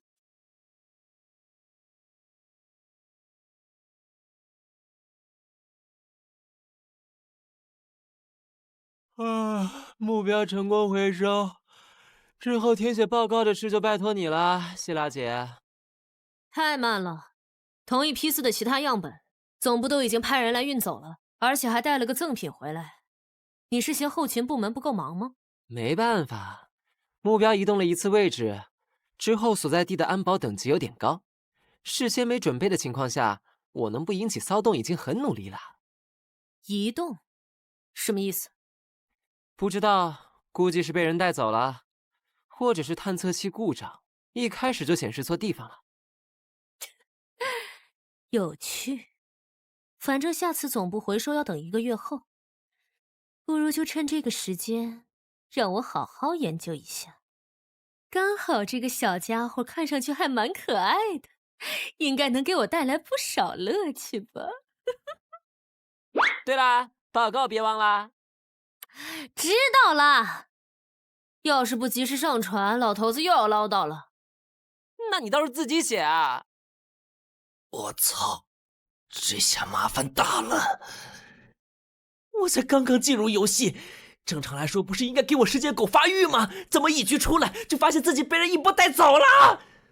之前经过向下的电梯，房间位置应该在地下，角落有监控，大门有电子锁，顶上有通风口。这次 F 级异能礼包选出来的3选1奖励，其实都还挺适合逃命的，甚至可以把点数都砸在卡池里，看抽到啥再来搭配。好好操作的话，逃出去应该不难。但这样逃走根本不解决问题。不知道对方的身份目的，不知道他们有多大能量，不知道他们和神域的关系，甚至连他们是怎么找到我的都一无所知。这种情况下，就算成功逃脱，也会很快被再次抓住。贸然行动只会暴露自身的特殊性。所以我现在最关键的是要在不暴露的情况下，尽可能的潜入其中，多收集情报。这就比单纯的逃走难太多了。生理数据监控，温度舒适，空气新鲜，伤口处理完毕。有点硬，但比出租屋的床板好。日常睡眠不足5小时的魔卷王，在躺平中得到了充分的休息。仔细想想，现在我不用担心现实中的身体情况，可以安心准备下一个副本。其实就这样躺平也挺舒服的。这是上一届排到的那2个人。原来这游戏还有好友功能啊！玩家刘胜军申请成为您的好友。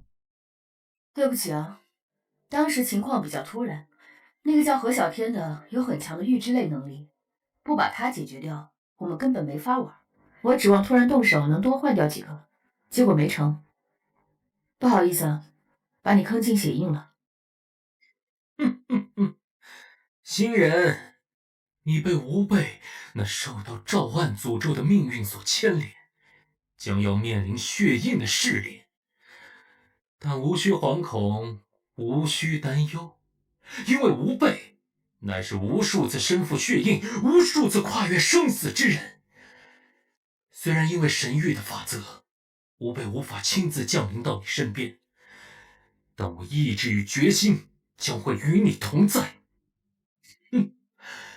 这是吾辈赋予你的力量，心怀感激的收下。这2个家伙，看样子是一出来就发消息给我了。现在应该已经收到胜利通知了吧？不过他发我的这个视频是什么？难道还有什么秘籍？长宁镇是一个安宁祥和、很少有外人前来的矿业小镇。最近因为小镇外的矿井中挖掘出了一本古籍，这里开始出现有恶灵在夜晚游荡的怪谈，导致镇上人心惶惶。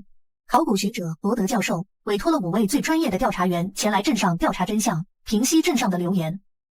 游戏副本《鬼镇奇谈》。《鬼镇奇谈》为组队合作寻奇物副本、养奇物副本，共有5名玩家参与，请玩家们团结合作，共同完成任务。任务范围：长宁镇，玩家不得离开这一区域。任务目标：在任务实现的7天内回收1级圣遗物符灵文书。任务奖励5，任务惩罚5。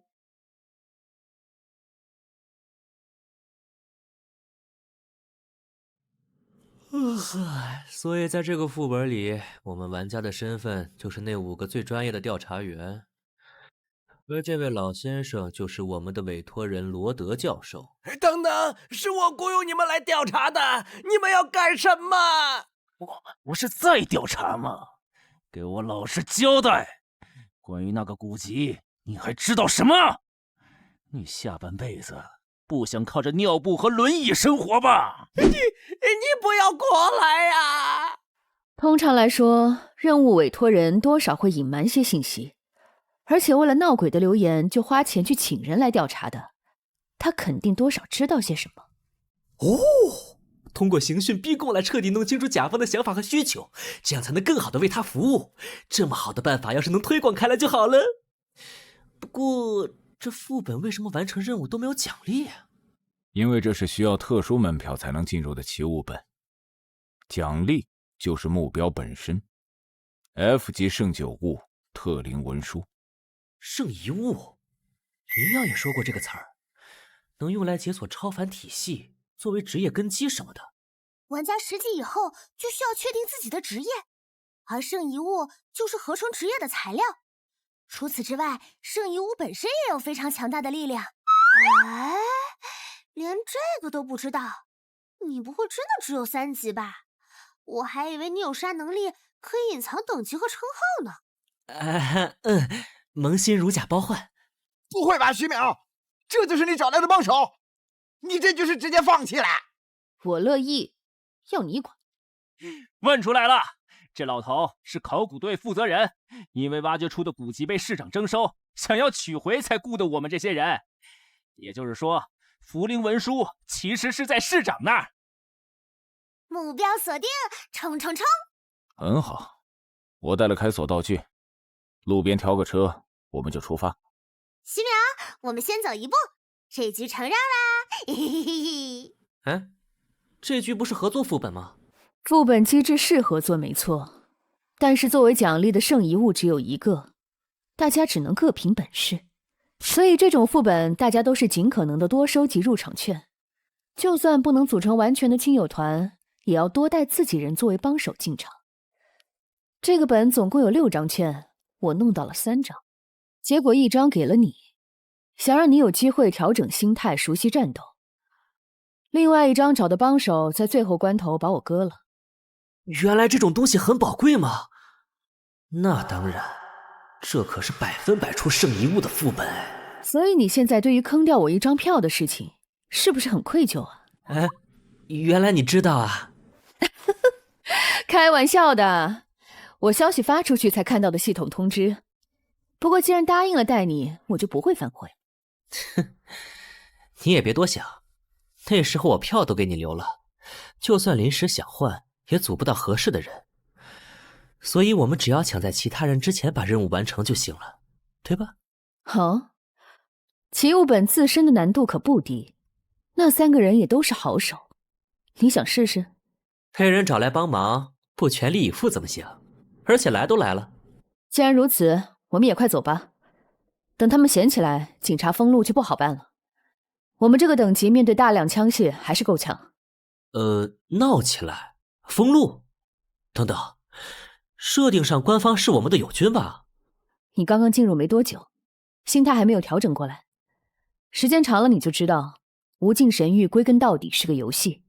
副本世界对我们而言只是游戏的场地，在副本中不计后果，直接高效的完成任务，这就是玩家们的做法。任务：为王奶奶找到走失的母鸡。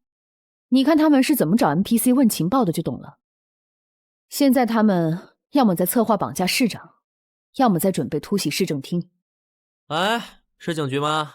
有几个暴徒准备袭击市长。哎，对，不用谢我是热心市民。好了，我们现在去警察局录口供吧。你在干嘛？这和我们的主线没关系吧？把副本内的势力调动起来，限制对方的行动，同时为自身提供便利，最大程度借助副本自身的力量，这是我的做法。系统地图有标记功能，一路上看到商店、医院之类的，都可以在上面标出。这种场景固定、中长时间的副本，一般来说花点功夫摸清环境总是有用的。哦，原来还有这种功能，谢谢苗姐。对了，你和其他玩家对话也不用担心 NPC 听见，玩家任何违和的言语举动都会在认知上被屏蔽。看建筑风格和行人打扮，副本背景类似20世纪初的美洲，这种矿业小镇的行政力量一般不会太强。如果对方的战力和苗姐你差距不大的话，想要靠副本 NPC 彻底围杀他们好像不太现实。离间、偷袭、下毒，不知道附近的驻军有没有办法调动。对了，这个副本有恶灵的说法，如果投靠到怪物那边的话……不用做到这一步。虽说有竞争关系，但这其实是个合作副本，玩家之间一般不会直接起冲突的。居然这么和谐，难道所谓的合作者不就是用来背锅挡刀的吗？思路很棒，我很期待你被人挂在公屏上骂的那一天。总之，能获得情报上的帮助也是好的，而且西部小镇民风彪悍，说不定能给我们惊喜呢。哎，给我去死吧，你这个邪魔！我操，这民风也彪悍过头了吧？现在你打算怎么办？根据世界观不同，有的副本 NPC 完全无法交流的情况也是有的。先试试看能不能让他冷静点，毕竟来都来了。说的也是。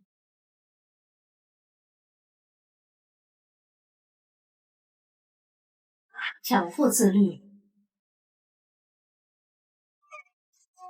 警长先生，我们得知有几个无法无天的暴徒潜入长宁镇。我们是来报警的。请坐。原来就是你们报的警啊！我是这个镇的警长。来，别客气。这可是禁酒令时期没收来的好东西。警长先生，我们是受罗德教授雇佣的探员，前来调查本镇出土的古籍与相关的恶灵的传说。对，是我雇的人。我们得知有暴徒想要抢夺古籍，出于安全考虑，可以请你向市长谏言，将古籍交由我们这些专业人士保管吗？什么恶灵暴徒？我知道，肯定都是那个老混蛋在搞鬼。那个老混混头子说什么金盆洗手、回家乡养老都是假的。现在嗅到钱的味道，就迫不及待地钻出来了。派人偷走了属于镇上的古籍，还想用这些下三滥的手段来转移我的注意。偷？书已经被偷走了？也就是说，书现在其实是在那位混混手里。对了，警长先生，最近镇上有什么凶杀案吗？没有，我年轻的时候可是镇上第一快枪，没有哪个混蛋敢来我这儿胡闹。镇上已经几10年没出过大案了。你突然问这个干什么？哎，你没收到吗？支线任务：找寻真凶。任务说明：我会抓住你的，一定。触发支线了？我怎么没有这个任务？我们现在想去市长那问问情况。警长先生，您可以为我们引荐一下吗？小事，你就说是我让你过去的就行。对了，这个给你，拿去吧。这是枪？拜托啦！我这是触发啥支线任务了？苗姐，我在和警长对话之后，身上多了个 buff， 你有吗？算了，不管他，把主线任务搞定比较重要。你是说这个阵营认证？你理解成临时势力就行了，很多副本里都会有，算是系统功能的一部分，来帮助玩家和 NPC 区分敌我。居然有这么方便的东西，难怪他让我们自己去找市长。来，苗姐，你看2楼那个阳台，你能跳上去吗？小意思，你想干嘛？不是说去市长那里问情报吗？你看我们的身份都得到警方认证了，洗劫下警局不过分吧？准备就位。门是锁住的，里面没有人，内部安全，可以开锁潜入。收到。等一下，这里是警察局啊！你们在干什么？找线索，顺便补充点装备。不是你请我们来的吗？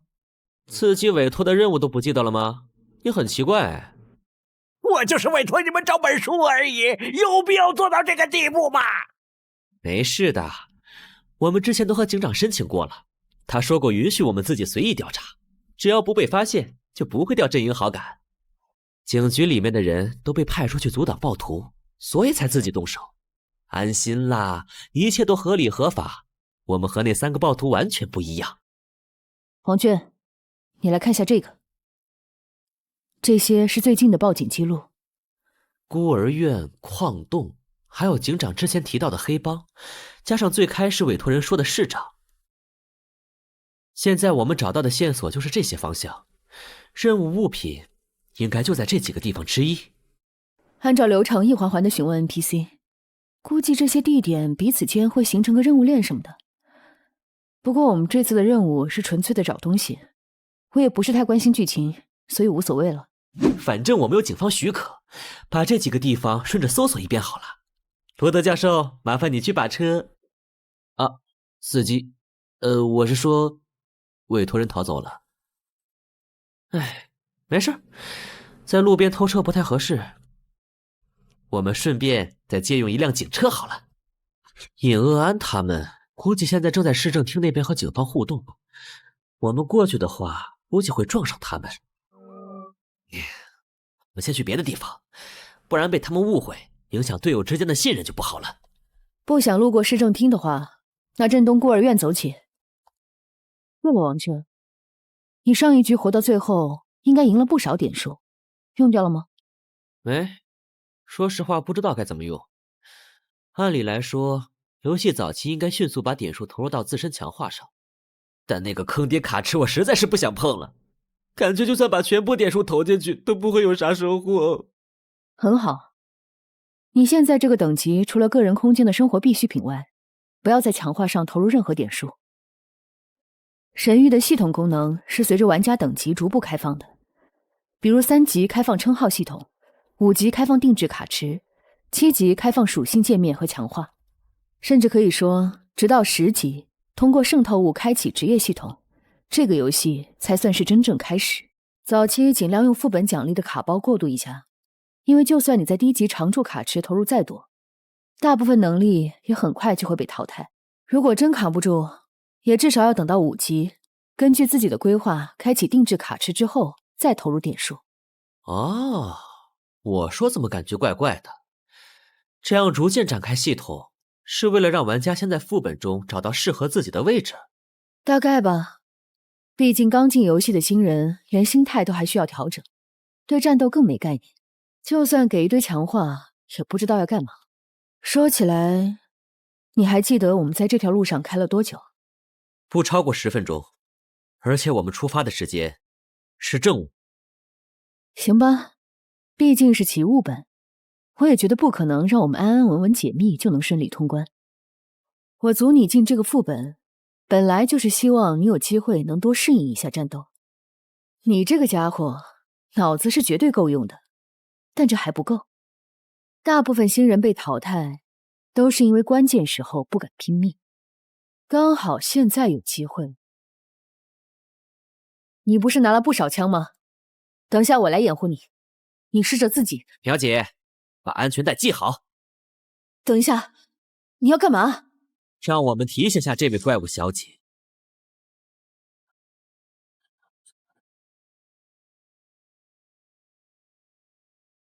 交通安全这种事情，下辈子一定要注意。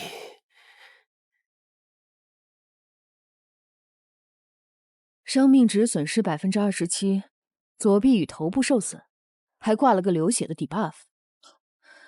我自己下车去把那个怪砍了，都不至于伤成这样。没办法，我抽到的能力都是辅助类的，想越级打怪，只能稍微冒点风险啦。我大概猜到你上一届是怎么赢的了，感觉更像是丧尸一类的怪物。不过能把车撞成这样，身体强度比一般的丧尸强太多了。苗姐，那这种等级的怪物，你全力出手能对付多少个？5、6个肯定没问题。考虑到丧尸类怪物一般都没有脑子，估计再多1倍也能打。那多100倍以上。快跑！他们追过来了！外乡人，杀死他们！去死吧，邪魔！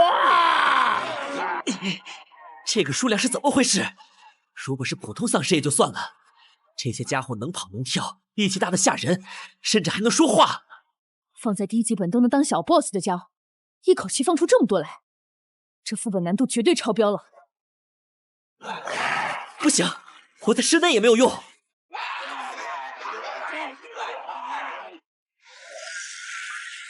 不是说他们不会进入房子里，只要找个地方苟起来就可以了吗？在我们进入前，室内确实都是安全的，这些怪物宁可绕路也不会进去。滚出我们的家园，入侵者！可只要我们一进屋子，保护就消失了，甚至连屋主都会变成怪物加入追杀。他们一直在骂骂咧咧着入侵者什么的，会不会是我们开门的方式不对？如果是里面的人主动邀请我们进入，是不是就安全了？啊！这城市里已经全是怪物了，你指望这些怪物给你开门？其实吧，好像也不只有怪物。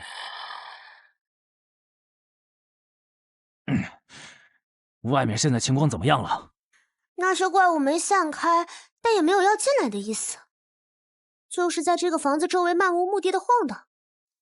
看来和我推测的一样，没有被开启过的房间是他们无法进入的未激活区域。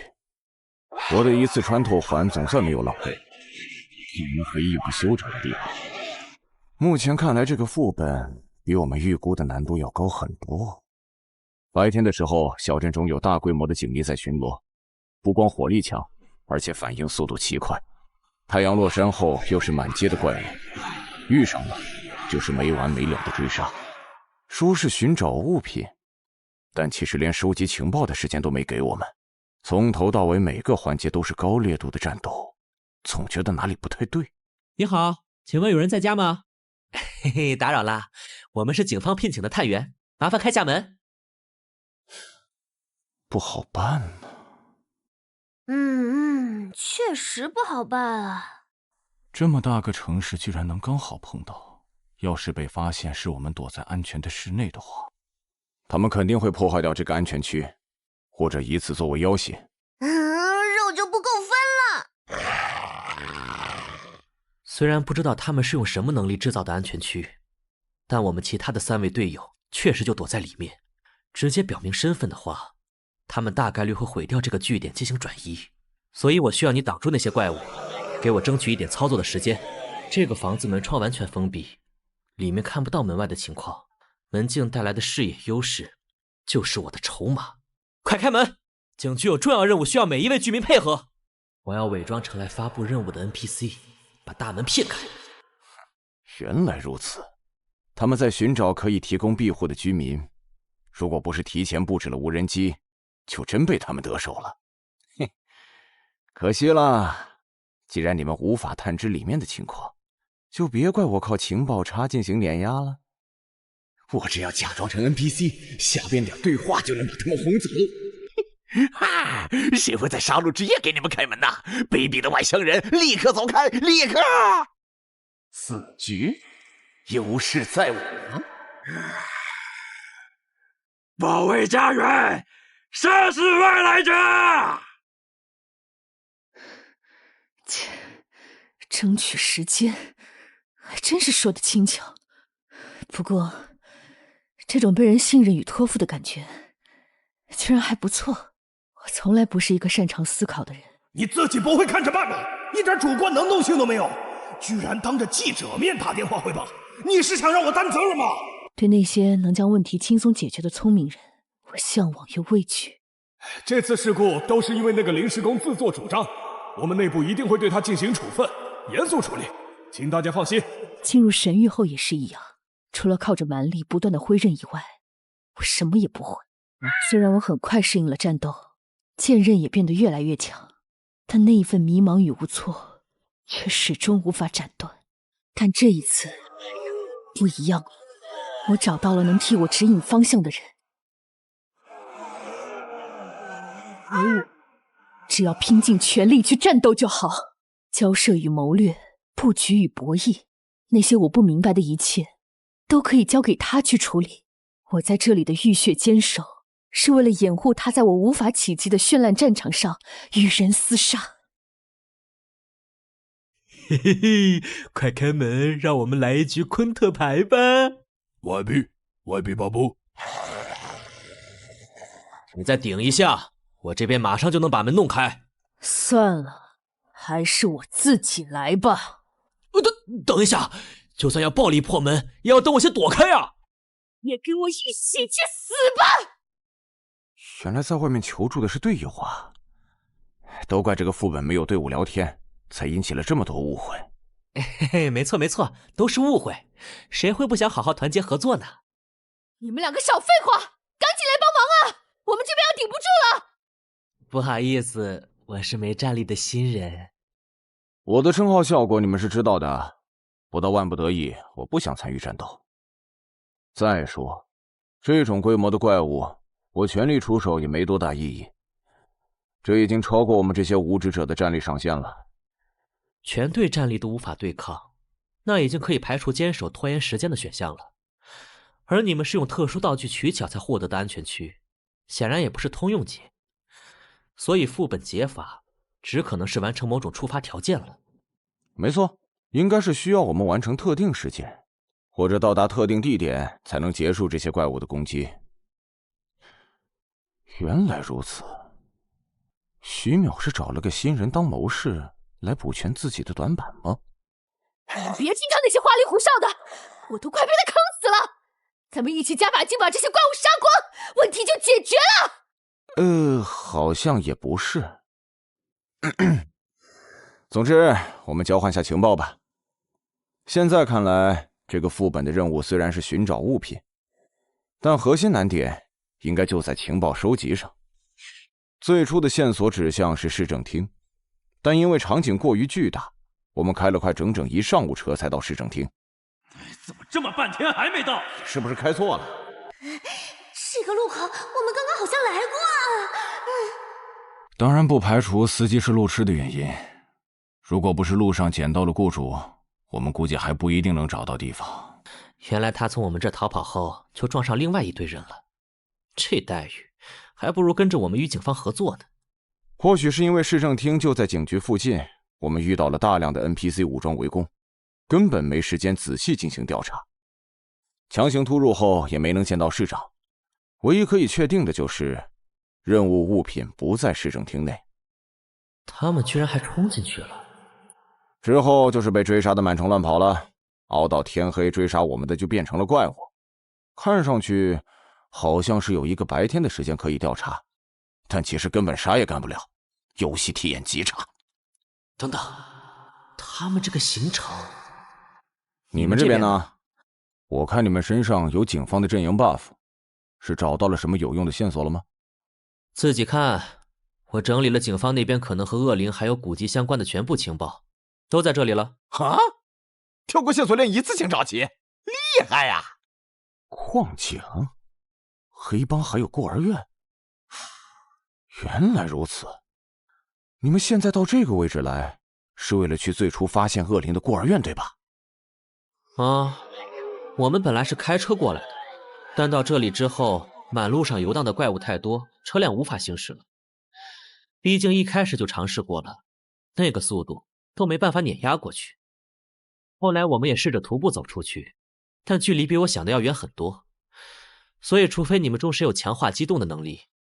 强化机动能力，我倒是有哎，可是孤儿院不就在街道对面吗？等等，我们刚才一直跑动战斗的街区，原来只有这么小吗？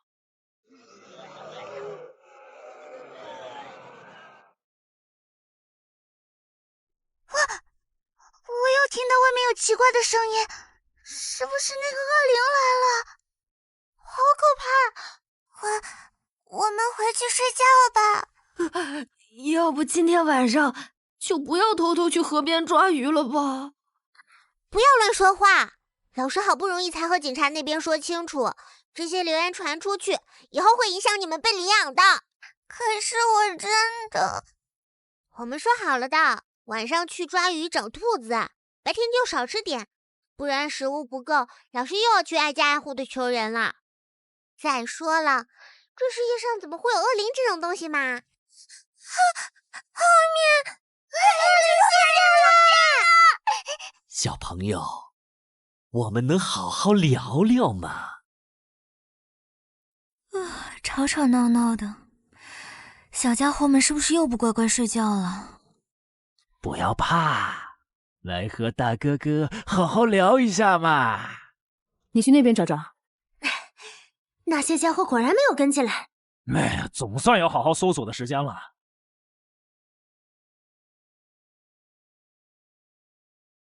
有人来了，你好，我们是……坏蛋，请从孩子们身边离开！等一下，我们不是什么坏人。小心！哎，这个家伙！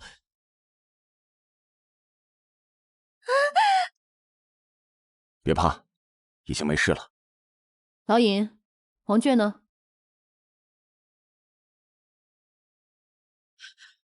王娟，你还活着吗？还行。我说你这运气也太差了，刚刚我们冲过来的路上，怪物就盯着你打，现在连家具都开始攻击你了。意外，都是意外。这不是趁着身边人多，点幸运币出下能，运气类的装备真是太难用了。去吧，注意安全。没想到原来老爷你是这么喜欢小孩子的类型啊！啊？你在说什么？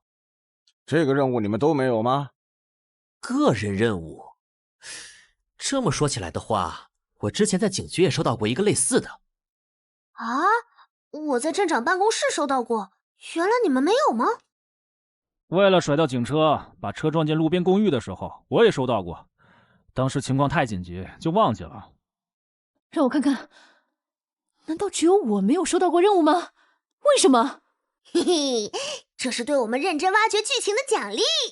原来如此，警官、老师、镇长、混混，这个副本中关键 NPC 的数量刚好和玩家人数一致。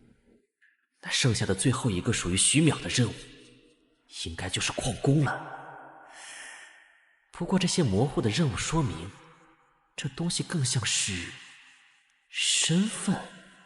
喂，你是这里的老师对吧？如果不想孩子们受到伤害的话，我会听话的，请放过孩子们。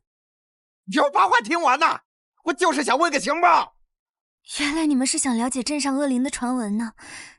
对不起，是我误会了。其实就是最近的事，有个孩子晚上去河边玩的时候，说看到了对面矿区有恶灵在飘荡。思思，我真的看到了，一定是因为矿井里挖出的那本古书。镇上好多人都说是我们惊动了恶灵。不要乱说话，镇长小姐已经请了一位有名的教授来研究了，事情很快就会解决的。喂，你听到了吗？镇长请来的。这里就只有一个指向矿洞的线索吗？和我们的线索重复了。哎呀，麻烦了。看地图，矿井是在小镇的另一端强行冲过去，路上估计要减员了。对了，老师，随便再问一个问题。请说。你仔细回想下镇长请来的那位教授，是这个人吗？回想，你好像……去死吧，外来者！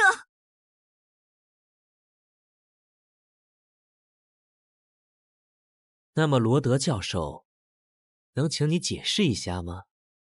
为什么镇上的每一个人在看到你的第一时间都会想要攻击你呢？我怎么会知道？而且你们是我雇的人，只要找到我要的东西就行了，别的不用管。对哦，你是雇主，嘿嘿，放心放心，我这个人最有契约精神了。哎，我都忘记了。我还在想为啥一直要带着他，还好没丢。不过，我们的任务内容好像没要求雇主一定要活着呀。我收到长宁镇的镇长来信，说小镇上挖掘出了一本奇怪的古籍，在出土的矿洞引发了奇怪的现象，影响到了工人的工作，希望我来将其回收。结果，在我无意念出上面的文字时，意外发生了，绿色的光芒席卷了整个小镇。之后，小镇上的人就都变成了这个样子了。杀掉外来者！大坏蛋！我来帮你吧。他们想要攻击我，可能因为是我引发了这一场灾难吧。但是请相信我，我只想找回那本书，来挽回这一切。任务完成，支线任务寻找真凶，获得奖励。特殊道具兑换券，是你引发了这一切，至少这条是真话。所以现在可以放开我了吧？为什么这些消息其他人都不知道？为什么找你回收这种有异常的古籍？我们刚刚来小镇时，那一切正常的状态是怎么回事？还有，既然是你最后念的咒语，为什么你不知道书在哪？事情发生在1个月前，这么长的时间里，你在干什么？教授，谎言用言语创造奇迹的魔术，必须环环相扣才能精彩绝伦。来吧，我在期待你的表演。发生了啥？他们在说什么呀？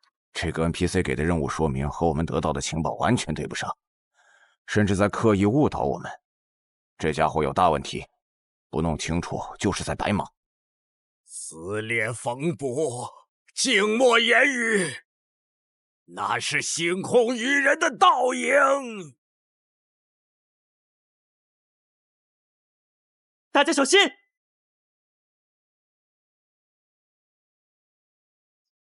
什么鬼？突然就开怪了！仪式都已经快完成了，你们只要按照我的要求安安稳稳的逛上3天就好了。结果你们袭击市政厅，洗劫警局，偷车撞楼，强闯民宅，把整个小镇的心灵环境弄得乱七八糟，居然还问我为什么会变成这样。我弄懂了，原来书一直在他身上，他的目的只是带着我们在城里跑上3天，好拖延时间。哦，难怪我感觉这个副本的任务线好乱呐，感觉就是在不停的跑路。啊，所以系统的任务要求是找到符灵文书，而不是将符灵文书交给罗德教授。哼，既然你的诡计已经被我看破了，其实和你没什么关系。那这局游戏就可以到此为止了。嘿嘿，哒哒哒，战斗结束。玩家骆小楠生命值归0，淘汰出局。小南，你干嘛要挡我的技能啊？我大招 CD 很长啊！星爵，你就是个……好友骆小楠向您申请开启语音交流。拒绝！刚才在攻击命中的瞬间，教授和骆小楠突然换了位置，应该是他手上那个圣遗物附带的法术效果，防止被围攻吗？感觉挺好用的。喂，光头，你一个人搞得定不？都离远点！这次我一个人来打。管你是什么法术，只要快到让你放不出来就完事儿了。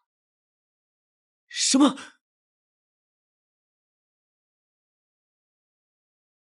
操！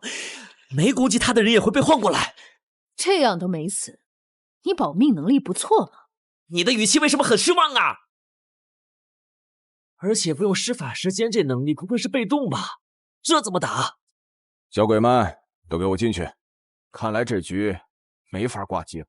徐淼，合作，装备最后揉点，拿到的人补偿对方1000点。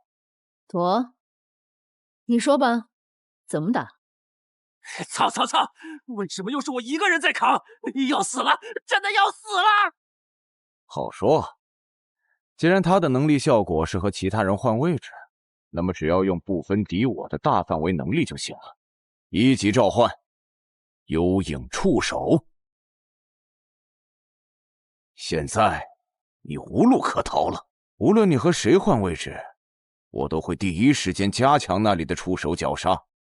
当然，直接对我这个施法者发起攻击是个好办法，是要先过我这关才行。绞杀是一种非常特殊的持续攻击，不用担心你突然换位导致杀死队友，所以将军了。不对，快停下 ！BOSS 都打完了，你在说啥？搞定，该分装备啦。玩家徐淼生命值归0，淘汰出局。情报公开。怎么可能？徐淼死了，被我一下秒杀了，爽！看来我输出其实还是很高的，这个等下一定要发公告炫耀下。小心！时间到了，现在怎么打？我扛不了几下了。不好办啊！以徐淼的体质，就算吃满我的全力绞杀都不会死，更不用说在最后关头换位过去，那一下连他的血皮都打不掉。所以 BOSS 的能力根本不是位移，不弄清楚的话根本没法打。所以，先想办法拉开距离再说。哼，这个我熟，崩彻麦溜，走得掉你！我操，居然还有场地封锁！又被耗死在这里了。这局没了，这个副本难度究竟是什么鬼？霍雪洞，罗德教授。王俊，原来你还活着啊！你是指望手上的那把枪吗？放弃吧，我已经试过了，副本道具也对他没额外效果。不一样，这次我已经抓住他了。该死！真的停下了？为什么？你们两个还记得我们分开的时间和之后的行程吗？我们在路边弄了一辆车去市政厅，因为距离太远，开了整整1上午，中午才赶到。可我和徐淼在你们之后出发，只用了不到1小时，就到达了市政厅旁边的警局。什么？在我们和警方进行友好合作的时候，一不留神让我们的雇主罗德教授溜走。随后你们在路边偶遇罗德教授，然后才成功到达了市政厅。然后我们在中午离开警局前往孤儿院，可还没有到达就发现时间已经到黄昏了，直到和你们会合才发现近在咫尺的孤儿院。与此同时，你们经过了整整1下午的战斗、搜索，并且对小镇多处进行了深入调查。时间错位了，并不是副本调查时间过短，而是只有和他在一起的时候，我们才真正能有效的活动。没错，因为从最开始在长宁镇中活动的，就只有罗德教授一个人而已。而我们这些玩家，不过是他内心中的多重人格。所以其实刚才的战斗都是发生在他的内心啊！这种内心中的战斗，他作为主人格，可以让我们来代替他承担受到的全部伤害。所以真正能制约他的，反而是王娟这种直接想要杀死自己肉身的决心。等等，那岂不是说我们要么被他干掉，要么同归于尽？这怎么打呀？没错，你们从一开始就没有希望。不要到处惹是生非，在这个虚幻的小镇中待上3天，无声无息的消亡不就好了？很可惜，这个小镇并不是虚幻的。整个长宁镇，那些被你害死的无辜亡魂们，来复仇了。没必要待在这种没前途的小镇。如果你真想从政，我有办法把你调入州议会。我是这里的镇长，我对镇民们承诺过会把长宁镇治理好。我哪里都不去。大家加把劲儿，全镇的人都指望着我们呢。最近又发现了新矿脉，日子马上就要好起来了。没错，我就是个老混蛋。可如果你敢在长宁镇闹事，我就算拼上这条烂命，也会让你后悔出生在这个世界上。死人了！天哪，是凶杀案呢！镇上怎么会有人做这种事情？我会抓住凶手的，我发誓。最近镇上有点乱，不过那都是大人们的事情，你们只要快乐的长大就好了。放心吧，老师会保护你们的。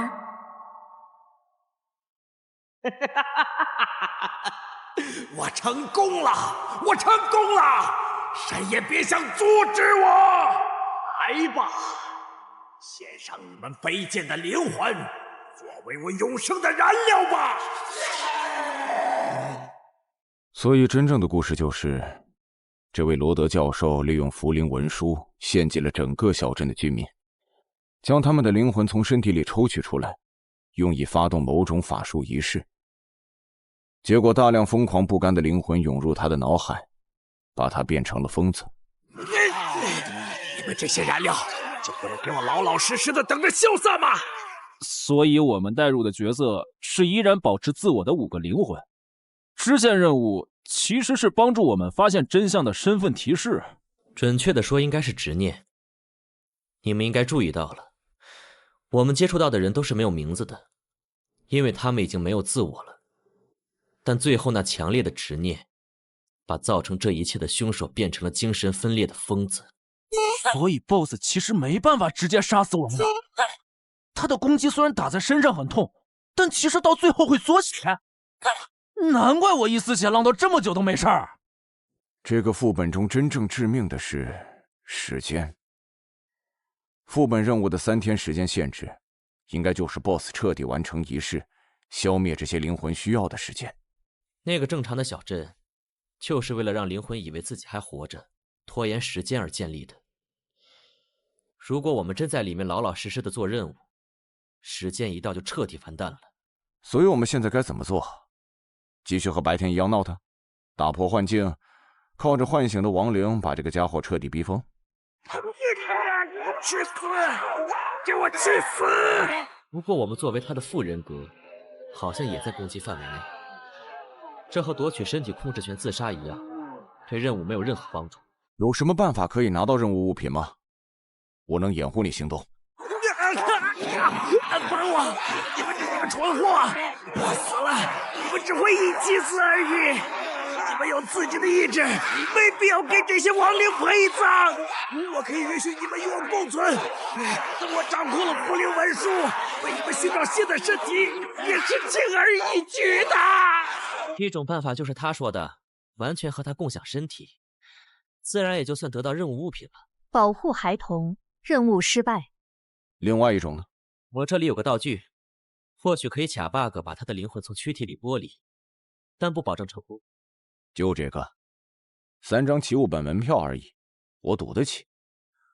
如果失败了，徐淼那边我出补偿。没问题，献祭灵魂这种事，刚好我也会一点。那就希望地狱的恶魔们会喜欢他邪恶的灵魂，毕竟他现在和我共享身体，也属于我自己的灵魂。结束了。真是个让人不舒服的副本。来吧，说好的肉装备，徐淼不在，就由你替他了。哦，没问题。这是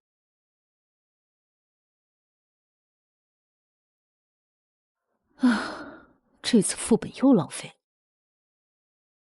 王卷也被干掉了。坚持了这么长时间，挺能干的吧？苗姐，那个圣遗物符灵文书我拿到了，该怎么给你啊？怎么样啊？死过一次之后，心态是不是改变很多？所以只要接受了游戏的设定，在神域里面生活也……啊？你说什么？拿到了？快啊！快，帮我看一下这个圣遗物的词条是什么？啥？就是卡片说明的最下方有几个单独的符号。看到了，是心灵和知识。啊，我就猜有心灵，另外一个还指望是生命或者契约什么的，结果是知识啊。这有什么用？开启职业啊，2个1级圣遗物能合成出一份职业灵药。至于合成能否成功，以及合成的职业是什么，就要看使用圣遗物的词条了。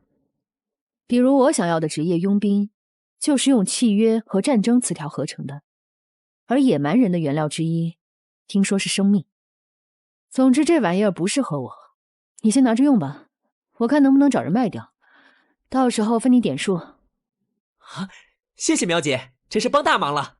嗨，你自己凭本事弄到的，和我客气啥？你最后要用它合成职业的话，300点拿走就行。职业嘛，我会认真考虑的。早点决定职业方向，能少走很多弯路。你心里有数就行。苗姐，你怎么了？没事，我在洗澡。如果你没有视频需求，那我就先挂了。啊，那我就不打扰了。怎么又是这种莫名其妙的小伤口啊？啊，又要消失了。算了，不管它，下个本好好努力，一定要刷出想要的圣遗物。奇物剧本《鬼阵奇谭》主线任务完成，支线任务完成，获得 F 级任务物品兑换券捍卫者，副本探索度 64%， 获得32点奖励点数，玩家等级提升至4级。枪带出来了，原来就算没有主线任务，这个副本还是有其他奖励的呀。根据玩家之前的副本表现，玩家获得以下称号作为选择：守法市民，你热衷于与副本中的官方势力合作，是一位积极守法的好市民。副本中的官方势力将会一定程度无视你的存在，将你的绝大多数行为视为合法。备注：遵纪守法是每一个居民的义务与责任。横冲直撞，你的座驾就是你的武器。你使用载具进行冲撞时，伤害加深 20%， 载具受到的损伤减少 20%。备注：你别管车坏没坏，你就说人死没死吧。要害洞悉，你会在战局外进行冷静的观察，寻找击败敌人的办法。在30秒不受打扰的观察后，你会发现目标的一处破绽，对破绽进行攻击，获得100%的额外伤害。备注：什么全场 OB， 我这是在找机会。称号一旦选择，在下次获得前无法更换，请玩家谨慎选择。称号效果确实不错，难怪可以基本决定玩家的整体战斗风格。问题是我现在就1.0岁异能，根本没有可以配合的能力，有点麻烦呀。综合评定玩家等级与副本难度，该副本难度为极难，玩家获得100%额外奖励点数，获得100%额外经验。玩家获得32点奖励点数，等级提升至5级。玩家连续通过极难副本，获得特殊奖励自定副本入场券。提醒：由于连续成功极难副本，系统将重新评估玩家实力，进行副本分配。原来这种额外副本也有难度判定。等等，我5级了，也就是说，专属卡池开启。本卡池将根据玩家称号、职业以及玩家设定的关键词进行定制。10点一发入魂，100点10连出货。这个游戏终于有可以好好氪金的地方了。等级5，奖励点数199点，圣遗物 E 佛灵文书，装备 E 幸运硬币 F 反弹之刃（括号破损 F 捍卫者 E 恶魔法典2/3）。冷静，我现在一共有199点奖励点，以防万一需要留50点作为储备，剩下的149点全部可以投入强化之中。这次称号选择将直接决定我早期的发展方向。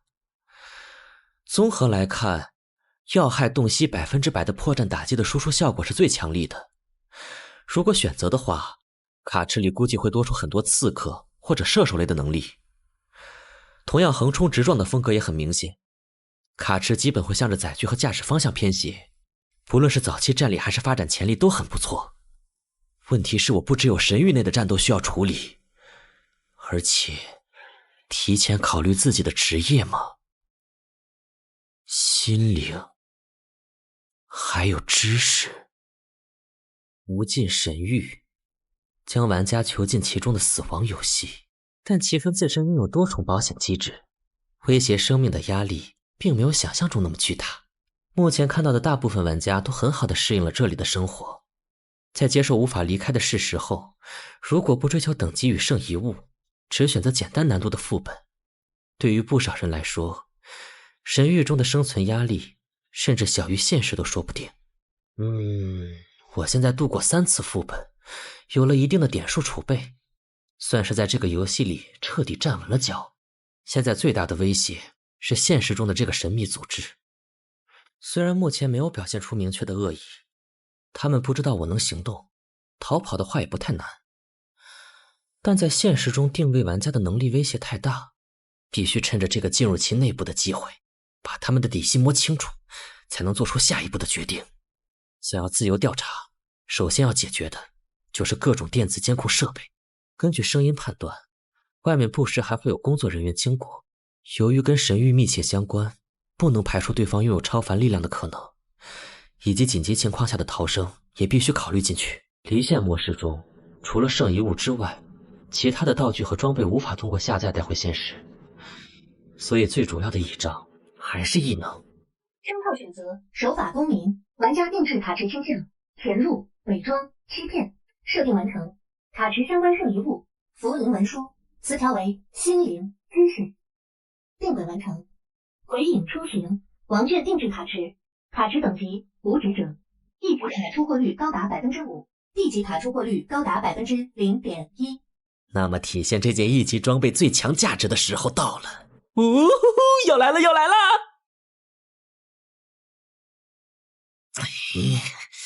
没 D 级卡，1级也只有3张，幸运币影响抽卡的效果没我想的那么明显啊！不会系统有限制吧？而且6个是装备和道具，还有个1级也是道具，坑死了！现在急需的异能只有4张，也没特别好的东西，看来剩下的点数也不能省了，继续抽吧。哦，等等，这几个异能如果一起用的话，好像可以呀。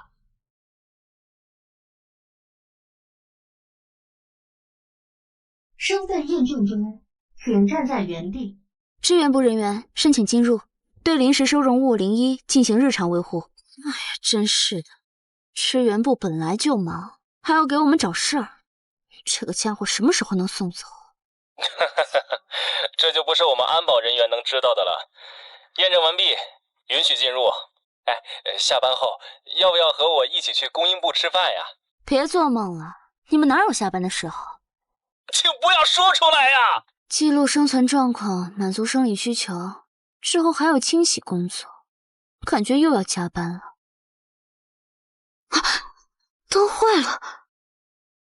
情报公开，剑奇鬼祟异能，召唤出一只小型鬼祟，它以人类的惊恐为食，会在范围内引发灵异事件，对其中的人类进行恐吓。但因为能力问题，它能干的最可怕的事情是将最多50平米范围内的人造光海关闭最多3分钟。备注：你怕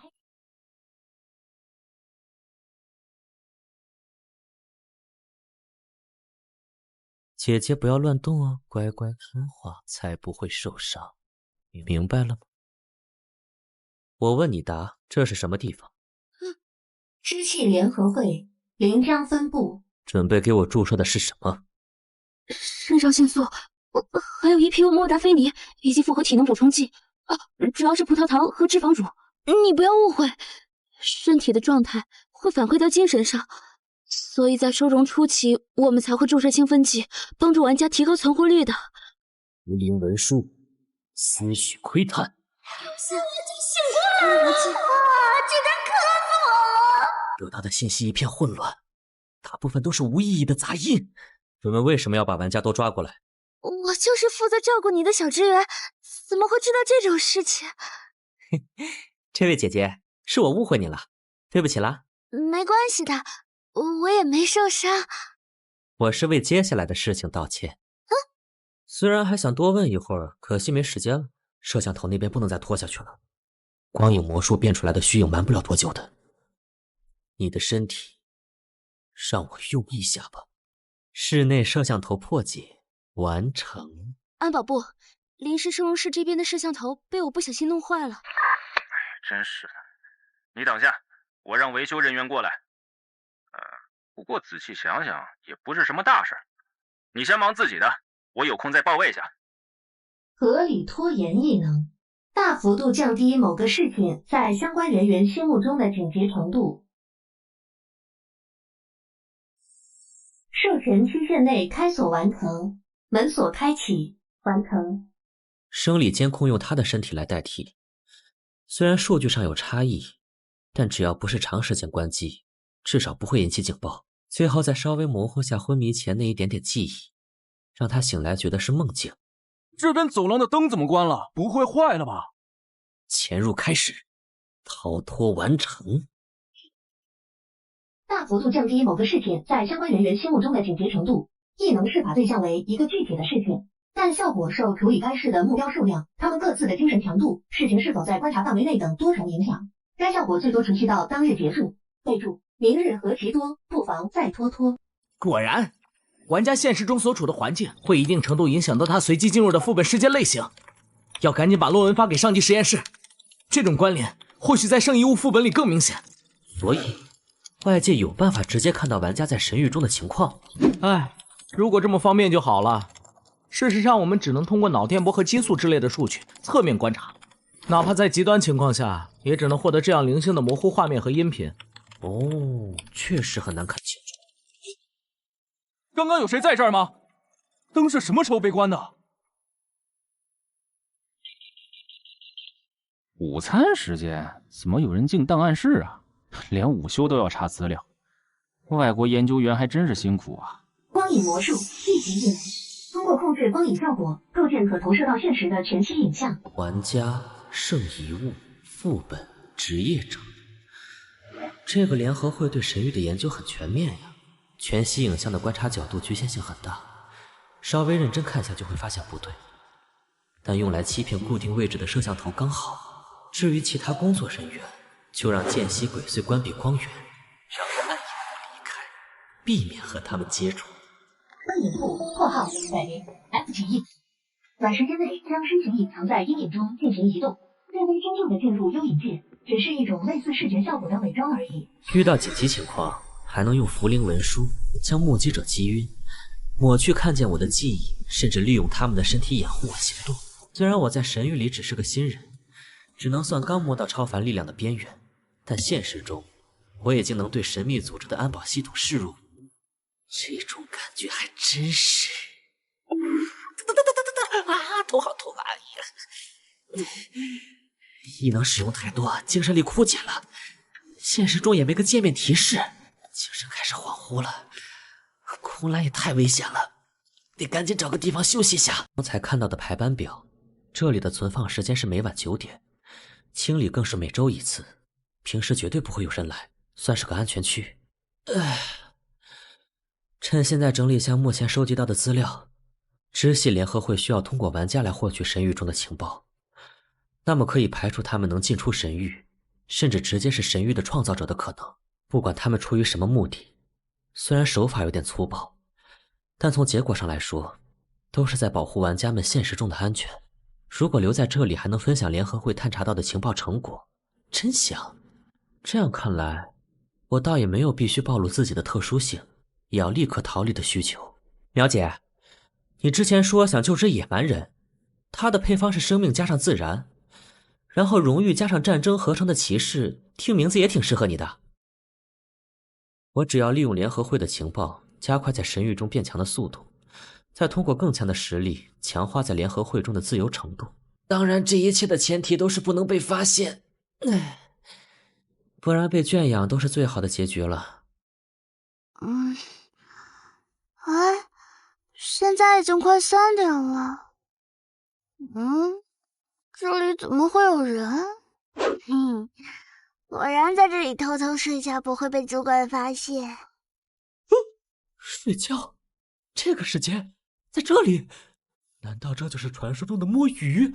无法理解。不能接受！世界上怎么会有这种人去给我好好工作呀？我的眼镜呢？哎，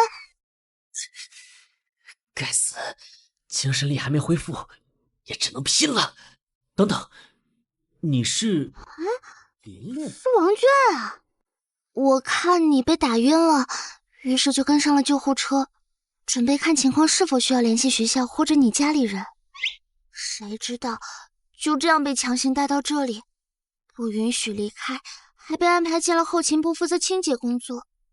抱歉，是我连累你了。没事的，你不要往心里去。我会想办法，尽快帮你逃出去的。啊，我是说真的没事，毕竟联合会的福利还蛮不错的。食宿全免，5险1金，不用加班，待遇也比一般公司高好几倍。学校那边也去帮我开了实习证明，主管说等我3个月转正成正式员工后，就可以和家里联系了。1年后开始逐步恢复自由。这联合会明面上是巨型财团，连外围都是我不够格去面试的跨国企业。出于保密方面的要求，反而作为权力核心的本部一直缺人。主管说我升职空间很大。王俊，你没事吧？羡慕，我好羡慕啊！琳琳，你觉得从游戏中醒来的玩家能给他们投简历吗？不过我确实听人说你的意识进入到了一个游戏空间里了，居然可以醒来吗？真是太好了！那你知道其他被带进来的玩家怎么样了吗？不清楚，我现在只能在最外围活动，内部实验室完全进不去。是这样啊，看来他这里问不出什么，精神力恢复了一点，不能继续聊下去了，不然最后要淡化的记忆太多，恐怕会处理不干净。王俊，你是在不安吧？突然进入一个莫名其妙的游戏空间，醒来又发现自己被囚禁在陌生的实验室里。虽然我现在还有很多事情不清楚，但你先不要让任何人发现你能清醒过来，等我的消息。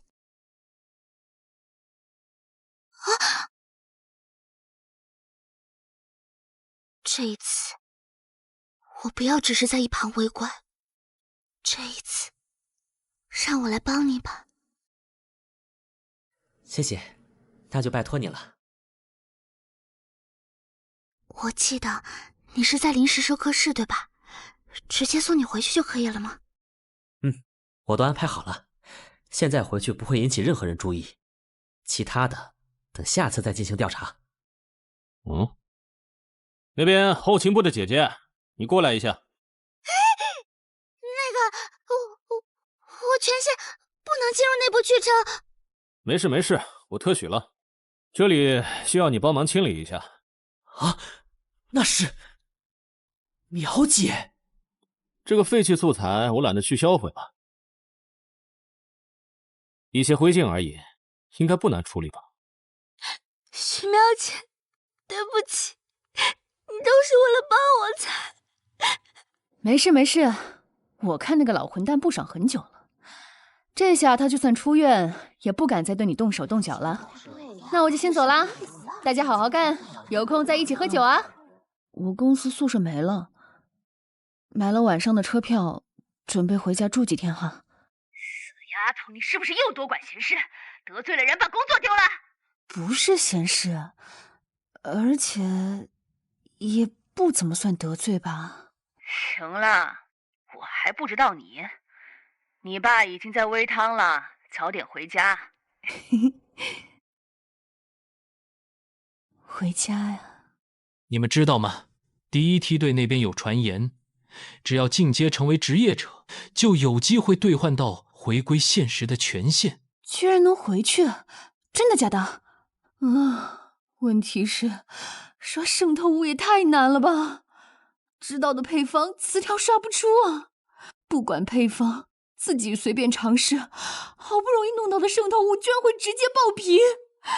战争和生命居然不能合成吗？明明听着就很配啊！苗姐，你之前说想救只野蛮人，他的配方是生命加上自然，然后荣誉加上战争合成的骑士，听名字也挺适合你的。职业配方，这小子牛逼啊！这种不可能有人公开的高价情报，他怎么弄到的？战争的话，我记得有人在买。就是说，我只要再别一个荣耀就成了。这样的话，该死，怎么又开始疼了？徐淼进入神域5个月，共通关副本47次，等级10，未获得职业模板，判断为无权利玩家，失去关卡价值。这是发生了什么？将成为探针载体，原本玩家销毁开始。究竟是怎么回事？脚本载入完成，探针激活，运行状态良好。切，好废物的躯体！何远王卷邀请您进行通话。杨姐，你现在怎么样？你没事吧？啊？你小子在说什么？我在和冒牌徐淼交流的过程中，没有露出异样，还活着。难道说我看错人了？还是说，只有我在现实中受伤才会返回到游戏里？当然没事。不过，王俊啊，你为什么会突然觉得我有事呢？怎么样？现实世界的感觉如何？没有想象中的好。你真的有把原本的肉体彻底销毁吗？数据冲突依然很严重。当然，我可是严格按照规章操作的。新人有上进心是好事，但是不要太心急了。想要让信息实体化，你至少要获得职业基盘吧？职业吗？干嘛？合成职业用的圣遗物啊，你们有多的吧？自己想办法。联合会的财产又不是大风刮来的，别刚刚诞生啥事没干就想着要资源。好恶劣的企业文化，这就是现实世界吗？我已经想回归大数据库了。哎，对了，你说刚刚诞生的时候有个视频通讯，是怎么回事？是原主的好友，他们刚刚双排了一个副本，原主在副本中死亡了，所以来问问情况，没发现什么可疑的地方。注意一点，我们在现实中怎么样都无所谓，但在神域里，死了可就是真的死了。了解。不对劲，刚才的徐淼绝对不是他本人。真正的徐淼已经，这个组织联合会，他们会通过在现实中杀死玩家来夺取账号，太危险了，必须马上离开这里。可他们锁定玩家现实中位置的原理还没搞清楚，这样逃离的话，很快会被再次抓住。一旦我可以离线的能力暴露，就彻底完蛋了。可是继续留在这里，随时会有危险，说不定在我下次进入副本的时候就会。还是要逃。如果逃远一点的话，说不定……该死！冷静下来。我在和冒牌徐淼交流的过程中，没有露出异样。之前在联合会实验室内的行动，收尾工作已经全部处理干净。现在我大概率还没有暴露。按照琳琳的说法，把我从临时收容室内移出的安排要等到1周后。这和我在其他地方看到的情报一样。临时收容室的卫生工作还要1周的排版，我会找机会去看你的。逃跑解决不了任何问题，必须要把暂时安全的最后1周利用到极致，必须变强，用我冒险从联合会获得的情报去变强，投入全部的点数，不留退路。剩余点数34 ，F 级装备加1强化，费用10点扣除。F 级装备加2强化，费用20点扣除。F 级装备加3强化，费用30点扣除。有了1级的武器，我伤害不足的短板就勉强补上了一些。剩余14.9 ，F 级道具强化上限为3，破格强化为1级装备，费用20点已扣除。1级龙刃1文字，说明文字：制械科技与冷兵器锻造的完美融合，充斥着能量的剑刃能切开钢铁。特殊能力闪，通过快速的挥刃格挡正前方的攻击，并且将射来的飞射物向瞄准的方向反弹，持续2秒。如此使用会大幅度效果刀刃的耐久，如此使用会大幅度消耗刀刃的耐久。接下来是之前10连抽出的副本入场券，随机入场券。剩余4点，随机入场券消化，获得定向入场券，费用10点扣除。使用定向入场券，定向副本类型，团队竞技场。团队竞技场，点数奖励极高，无特定难度分级，任何等级玩家都可进入，是否确定？确定。随机团队竞。征发都市维生阵营对抗副本，全部玩家将被分配为 A、B 2组进行对抗，胜利的一方将获得大量奖励点数。券，你所分配到的阵营为 A 组副本剧情导入开始。伦敦最早开始走向工业化的城市，在这里，巨大的机械吐着钢铁和煤矿，用蒸汽推动着文明的变革。但这里引起了很多人的不适，比如大陆的宿敌、极端的教徒，甚至本国的贵族。他们招募间谍潜入这座城市，对那些推动进步的学者、官员甚至王族进行暗杀。他们的手法诡异，神出鬼没，仿佛会魔法或者巫术。乌格兰场在他们面前束手无策。为此，女王特别组建精锐小队执法代理人，简称 ALH， 也就是你们。你们背负着女皇的信任，享有巨大的特权，需要尽一切可能去保护重要目标的安全，同时去将那些蛆虫一样的间谍挑出来，格杀勿论，一个不留。法外特权 ，A 组全体共享12点权力点，这代表你们的权威，可以消耗其用来勒令整个伦敦，来满足你们哪怕最无理的要求。A 组任务目标： 1. 保护 VIP （括号重要角色）。VIP 一共9人，具体信息可在任务详情中查询。任务结束每存活1人 ，A 组全体获得10点。2. 猎杀间谍，将间谍彻底杀死，击杀者获得50点。A 组胜利条件： 1. 击杀全部间谍。2. 日出，满足任何一个立即胜利，胜利方全体获得100点。A 组失败条件： 1. 全部 VIP 目标死亡。2. 全员被击杀，满足任何一个立即失败，失败方全体扣除100点。注意，竞技副本所得奖励点数根据玩家评级赋予系数进行调整。玩家王券等级5，无职者评级 F， 系数1，玩家将获得100%的最终奖励点数。征发都市 A 组，潜入开始。竞技副本就是将玩家分成2组进行正面对抗啊，所有人都能进入，奖励点数通过系统进行平衡，所以在这个副本中。无论敌友等级都应该会高出我很多，对我而言，难度会比极难副本更加夸张。不过现在也没办法慢慢发育，只能拼了。往好处想，我只要努力不拖后腿，就能等着被队友带飞。小躺一局，小躺一局。好巧，王卷，我们又排到一起了。为什么你会在这里啊？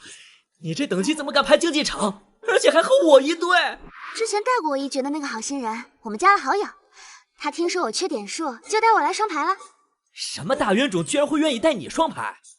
哎，等等，能带动你的高手应该非常厉害。那这局岂不是？你好，我就是那个大冤种。这高手好像也没有很厉害呀。哈哈，不要小看人哦。作为雇佣我的报酬，上个副本结束后，尹鄂安把自己不用的圣遗物给了我自己又贷款买了一个，我现在已经是高贵的职业者了。灵药等级11，称号衍生魔像，职业贵族。2个新人无职者，1个新进的精灵使，该死！这局竞技场究竟是怎么回事？哎呀，是灵药大佬呀，嘴上那么嚣张，上次还不是输了？你在这得意什么？那局你和我是一边的。哎，都是熟人，好巧啊！这个傻妞姑且不论，王娟的能力我是认可的。问题是，你们看看对手的名单。徐淼，难道说这些人也是23级、25级？这是怎么回事？竞技场不是会尽量平衡的分配战力吗？对方等级为什么会比我们高这么多？不好意思啊，可能大概是因为我……引导者，原来你真的也是玩家啊！引导者艾拉，战力榜第5的绝对强者。你不是应该和攻略组的高手们一起开荒起武本吗？为什么会出现在竞技场呢？我最近有一点点缺点数，所以一直在打竞技场。他非要拉着我双排，这局就拜托2位大佬了。情报公开。竞技副本：征发都市第1天上午9点，多云送到手边的完善情报。伦敦各部门情报将在此汇总，每日早上9点自动更新。任意调动的直属部队，警卫总计6队，每队12名，若有伤亡，将在次日补充。影响整个副本的政令特权。玩家在其上签署的政令将及时生效，根据命令消耗一定的特权点数。还算不错吧？还有随意取用的顶级红茶和雪茄。这种好东西在空间里都要专门花点数买的。这一局我们一组优势也太大了吧！警卫的战斗力我检查过了，虽然没有重武器，但整体战力接近精锐近代军队。就算是我，面对这样部队的大规模围剿，也只有逃跑的份。对方在战力上没有与我们正面对抗的可能。不过我们面临的问题也是显而易见的，需要保护的目标太多了，而且分散在这个巨大都市的各个地方。西区2人，北区2人，格林威治区2人，其余3个区域各1人。B 组作为进攻方，可以轻松的集中兵力，我们却会顾此失彼，疲于奔命。这里的茶点也很不错哟。真的吗？我也要。接射程之后，我每天都在吃盒饭啊。你们可以认真点吗？不好意思，我有些话想对大家说。因为某些原因，我这边奖励点的需求有点大，相信大家也都一样吧。失败惩罚、日常生活、强化购物，在神域之中的每一天都需要消耗奖励点数。剩余点数1点，随时会进入血印局；剩余点数4点，随时会进入血印局。就算等级再提升，获得的奖励变多，但开销也会随之上涨，奖励点数只会越来越不够用。连续战败3局，储蓄归0。这一局游戏我必须要赢，而且我相信只要有决心，就算是新人也能起到不可忽视的作用。不明原因产生的资金缺口2万点，所以为了奖励点，拜托大家拿出全力来，和我一起努力吧。为了奖励点，为了奖励点，拼啦！拼啦！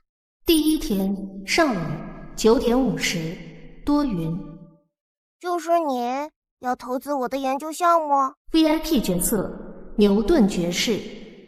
没错，可以带我去你的实验室聊聊吗？ B 组周可23级，称号强袭铁玉。行吧，希望你能明白这项研究的价值。我这边已经找到要清除的任务目标了，等到没人的地方就动手。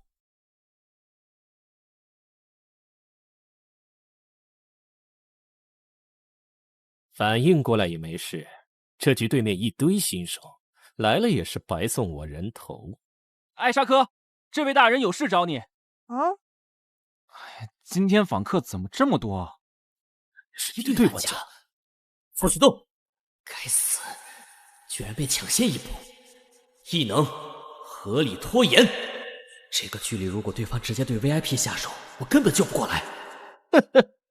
没有职业能力支撑的1级技能都拿来用，还真是菜鸟啊！既然你自己送上门了，那你的人头我就收下了。不认闪！你是怎么敢的？哼，你手上不就是一个1级弹反类装备吗？有什么敢不敢的？你这实力，我闭着眼睛都能打。我是说，你是怎么敢冲过来的？啊？伦敦区皇家法院第1天上午9点55。我已经成功潜入皇家法院了，一切顺利。B 组希尔19级。女人！副本指令蒸发。对，没有被任何人看到。目前这里没有发现 A 组的人。果然，他们根本守不住这么多目标。这次我们阵营任务也太轻松了，赶紧搞定下一局。哦，哈哈，我这边直接遇到个5级的小菜鸟，看我10秒内解决他。知道自己实力弱小，就依靠副本实力来弥补，表现倒是不错。兄弟，看你的称号是专精与势力交流的类型吧？加个好友，哥有空带带你。周可，好友请求，同意。那怎么好意思？所以这次能不能放我一马？给新手弄死，我会被挂上搞笑视频的。做人留一线呐。很好，要保护的 VIP 目标安然无恙。请问，这是发生了什么事？任务目标 VIP 角色艾莎科、牛顿。皇家特属机关 ALM， 负责保护你的安全。这是什么世界观的牛顿呀？难道这其实是个 Galo Game 的世界？麻烦请你跟我走一趟吧。现在伦敦城内非常危险，不管怎么样，先回收再说。你也看到了，有一些邪恶的变态刺客想要对你下手。啊，邪恶就算了，变态是什么意思啊？唉，也只能这样了。不过我要先回实验室一趟，有些重要的实验记录要拿。该死，不要小看职业者，你以为这样就能战胜我吗？职业工匠，在对应职业加持下，我的异能发挥出来的威力是你无法想象的。圣遗物机械神恩。这是出来吧，我不动铁地。极端强化阵地战的类型啊，这就是23级的高手吗？好厉害！怕了吧？就算是前10的高手，能撼动我的人也屈指可数。你说的实验室是在这边吗？等下，不要走，来正面上我！北区帝国大学上午10点15。各位，大学这边安全接到 VIP 目标了，不过遇到的敌方玩家想要处理掉的话，要花费全力一点，让军队调重型火炮过来。伦敦区皇家法院上午10点15。法院这边遇敌，还好我早到一步，把 VIP 藏起来了。对方失去目标，不想和我拼命，已经撤退了。西区议会大楼上午10点16。我让3队警卫在议会和皇宫附近布防，不过一直没遇到敌人来。卡姆登区居民区上午10点17。卡姆登区这边的房间是空的，没找到 VIP 目标啊，但不是被 B 组击杀了。对方的人看我带了队士兵，还没靠近就跑掉了。北区大图书馆上午10点17。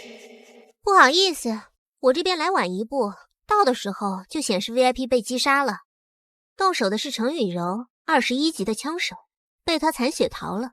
白教堂区白教堂上午10点18。我在教堂区没等到敌人，过会可以把 VIP 主教接走了。最危险的第一波进攻只被干掉了1个目标，看来我们把警卫集中在新人身上的战术起到效果了。引导者前辈，我们之前商量的，现在可以确定位置了吗？都说过叫我艾拉就可以了。至于位置，敌人发动进攻的点结合他们到达的时间，找到了。B 组的出生据点应该在博物馆附近。第一波刺杀后，不论成败，对方都大概率会回到据点休整。趁着这个机会，将他们一网打尽。伦敦城北区大博物馆附近，引导者称号特权，目标指引。在接下来的30秒内标记出自身为中心的1公里内的任务目标或敌方单位。找到。你是什么人呀？从我家里滚出去！这里没叫应召女。真的不好意思啊，我现在受伤了，需要找个地方躲躲。程雨柔21级，称号枪斗专家。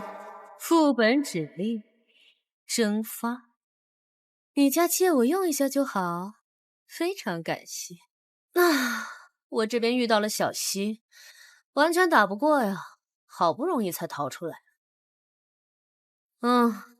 现在周围没有 NPC 看见我。我准备要上浮休整了。这是抓到了。没那么容易。异能带雨天降。第1个，然后异能漫游。喂，我都融进墙里了，还能被看到？你这能力也太赖了吧！洛鹏程20级，称号渗透者。第2个，很好，还剩16秒，让我看看接下来是对方的撤离方向，我看看啊。下个副本，我一定要把要塞的机动能力强化上来。前辈，你为啥不跑啊？你在找茬吗？那个，要不我们两个做个交易吧？不可能！就算你提出现在让我离开，事后再转我2天奖励点，同时答应对交易内容完全保密，顺便帮我找艾拉要个好友名额，我也绝不会出卖队伍的副本信息，更不会给你们当卧底。这点素质我还是有的。开价详细过头了吧？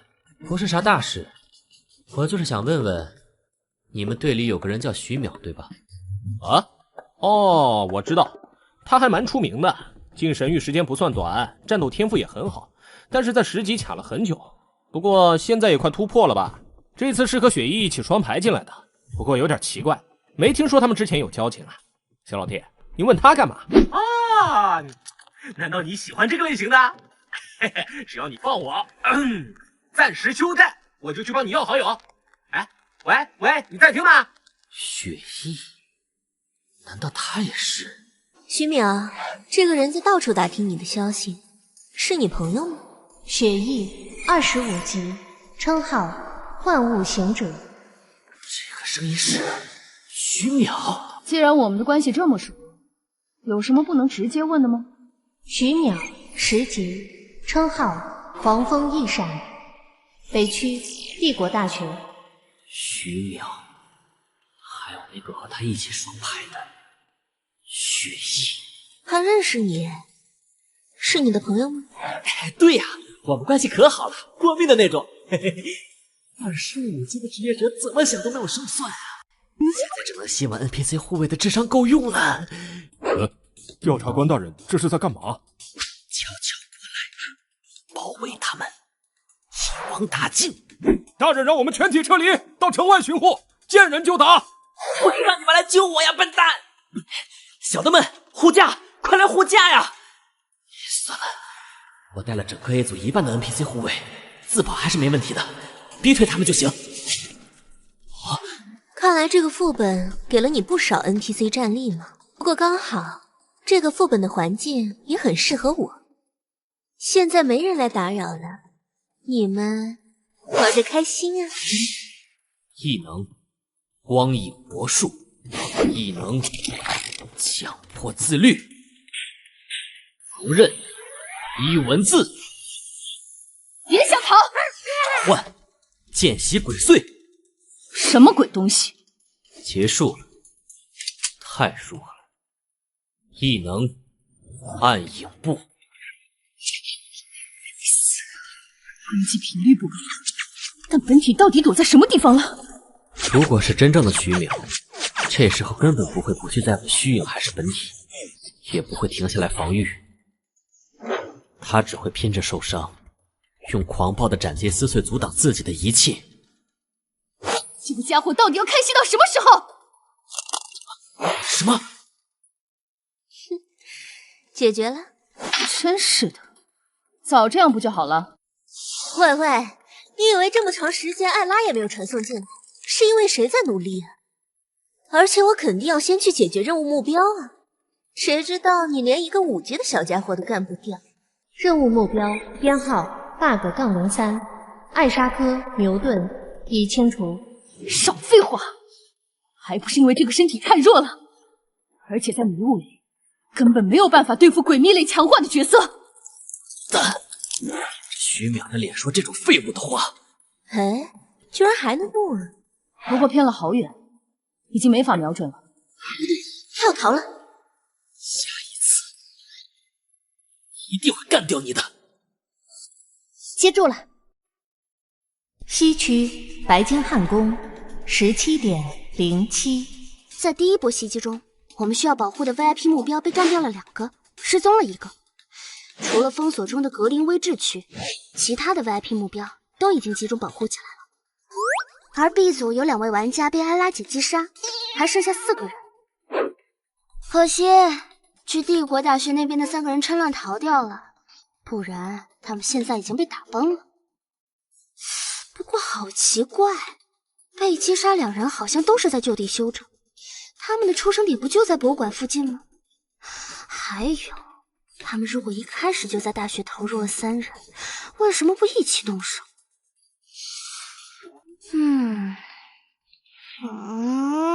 哎呀，好奇怪呀！雨莎，你从刚开始就一直嘀嘀咕咕的，不会真在思考吧？为什么要这样为难自己啊？我是在努力帮忙啊，毕竟我现在还没有强化出战斗力，只能帮忙分析一下情报了。嘿嘿，那你加油哦！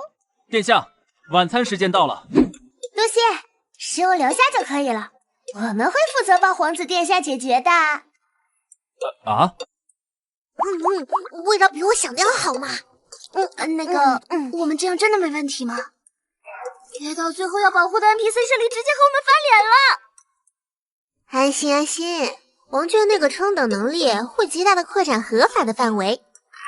在这个副本里，它本身就有保护 VIP 目标的权利，那么稍微扩展下规则范围，把目标关起来进行保护，显然也是合法的。消耗4点特权征用白金汉宫，把我们全部的卫兵和皇宫禁卫合并，层层布防。本来这种任务最麻烦的就是有权势的 VIP 乱跑，还给你提各种乱七八糟的要求。你看现在多好！这种强度的防御 ，B 组完全没有打进来的可能。等艾拉把剩下的 VIP 也接回来，对他们来说就是死局了。对方真的会动手吗？肯定会的。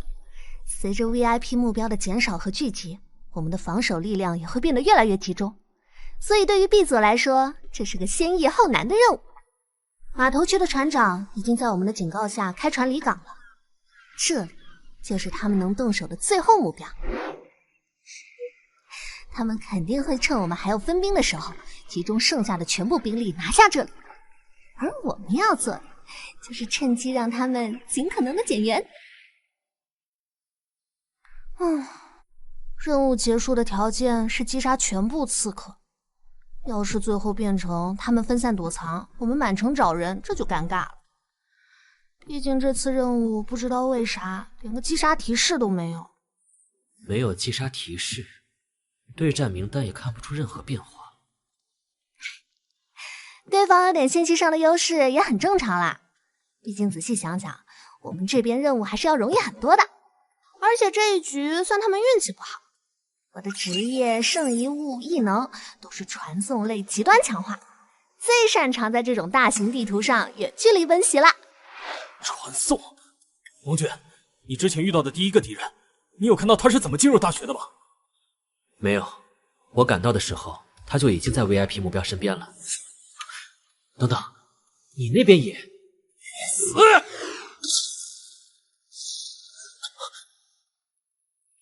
原来如此。对方在这个副本中的阵营能力是传送，还有复活。程雨柔，21级枪斗专家。好可惜啊，差一点就得手了。难怪他们永远比我们快一步。不过，好像这种传送限制很多的样子，不然上次就直接逃走了。至于阵营复活，肯定也有次数限制。这次多解决几个就好了。不，这里交给我们。既然 B 组可以通过传送进行潜入，那么他们的攻击重点肯定不是这里。你赶紧回白金汉宫，他们想要把那边的 VIP 目标一口气清除。这是什么？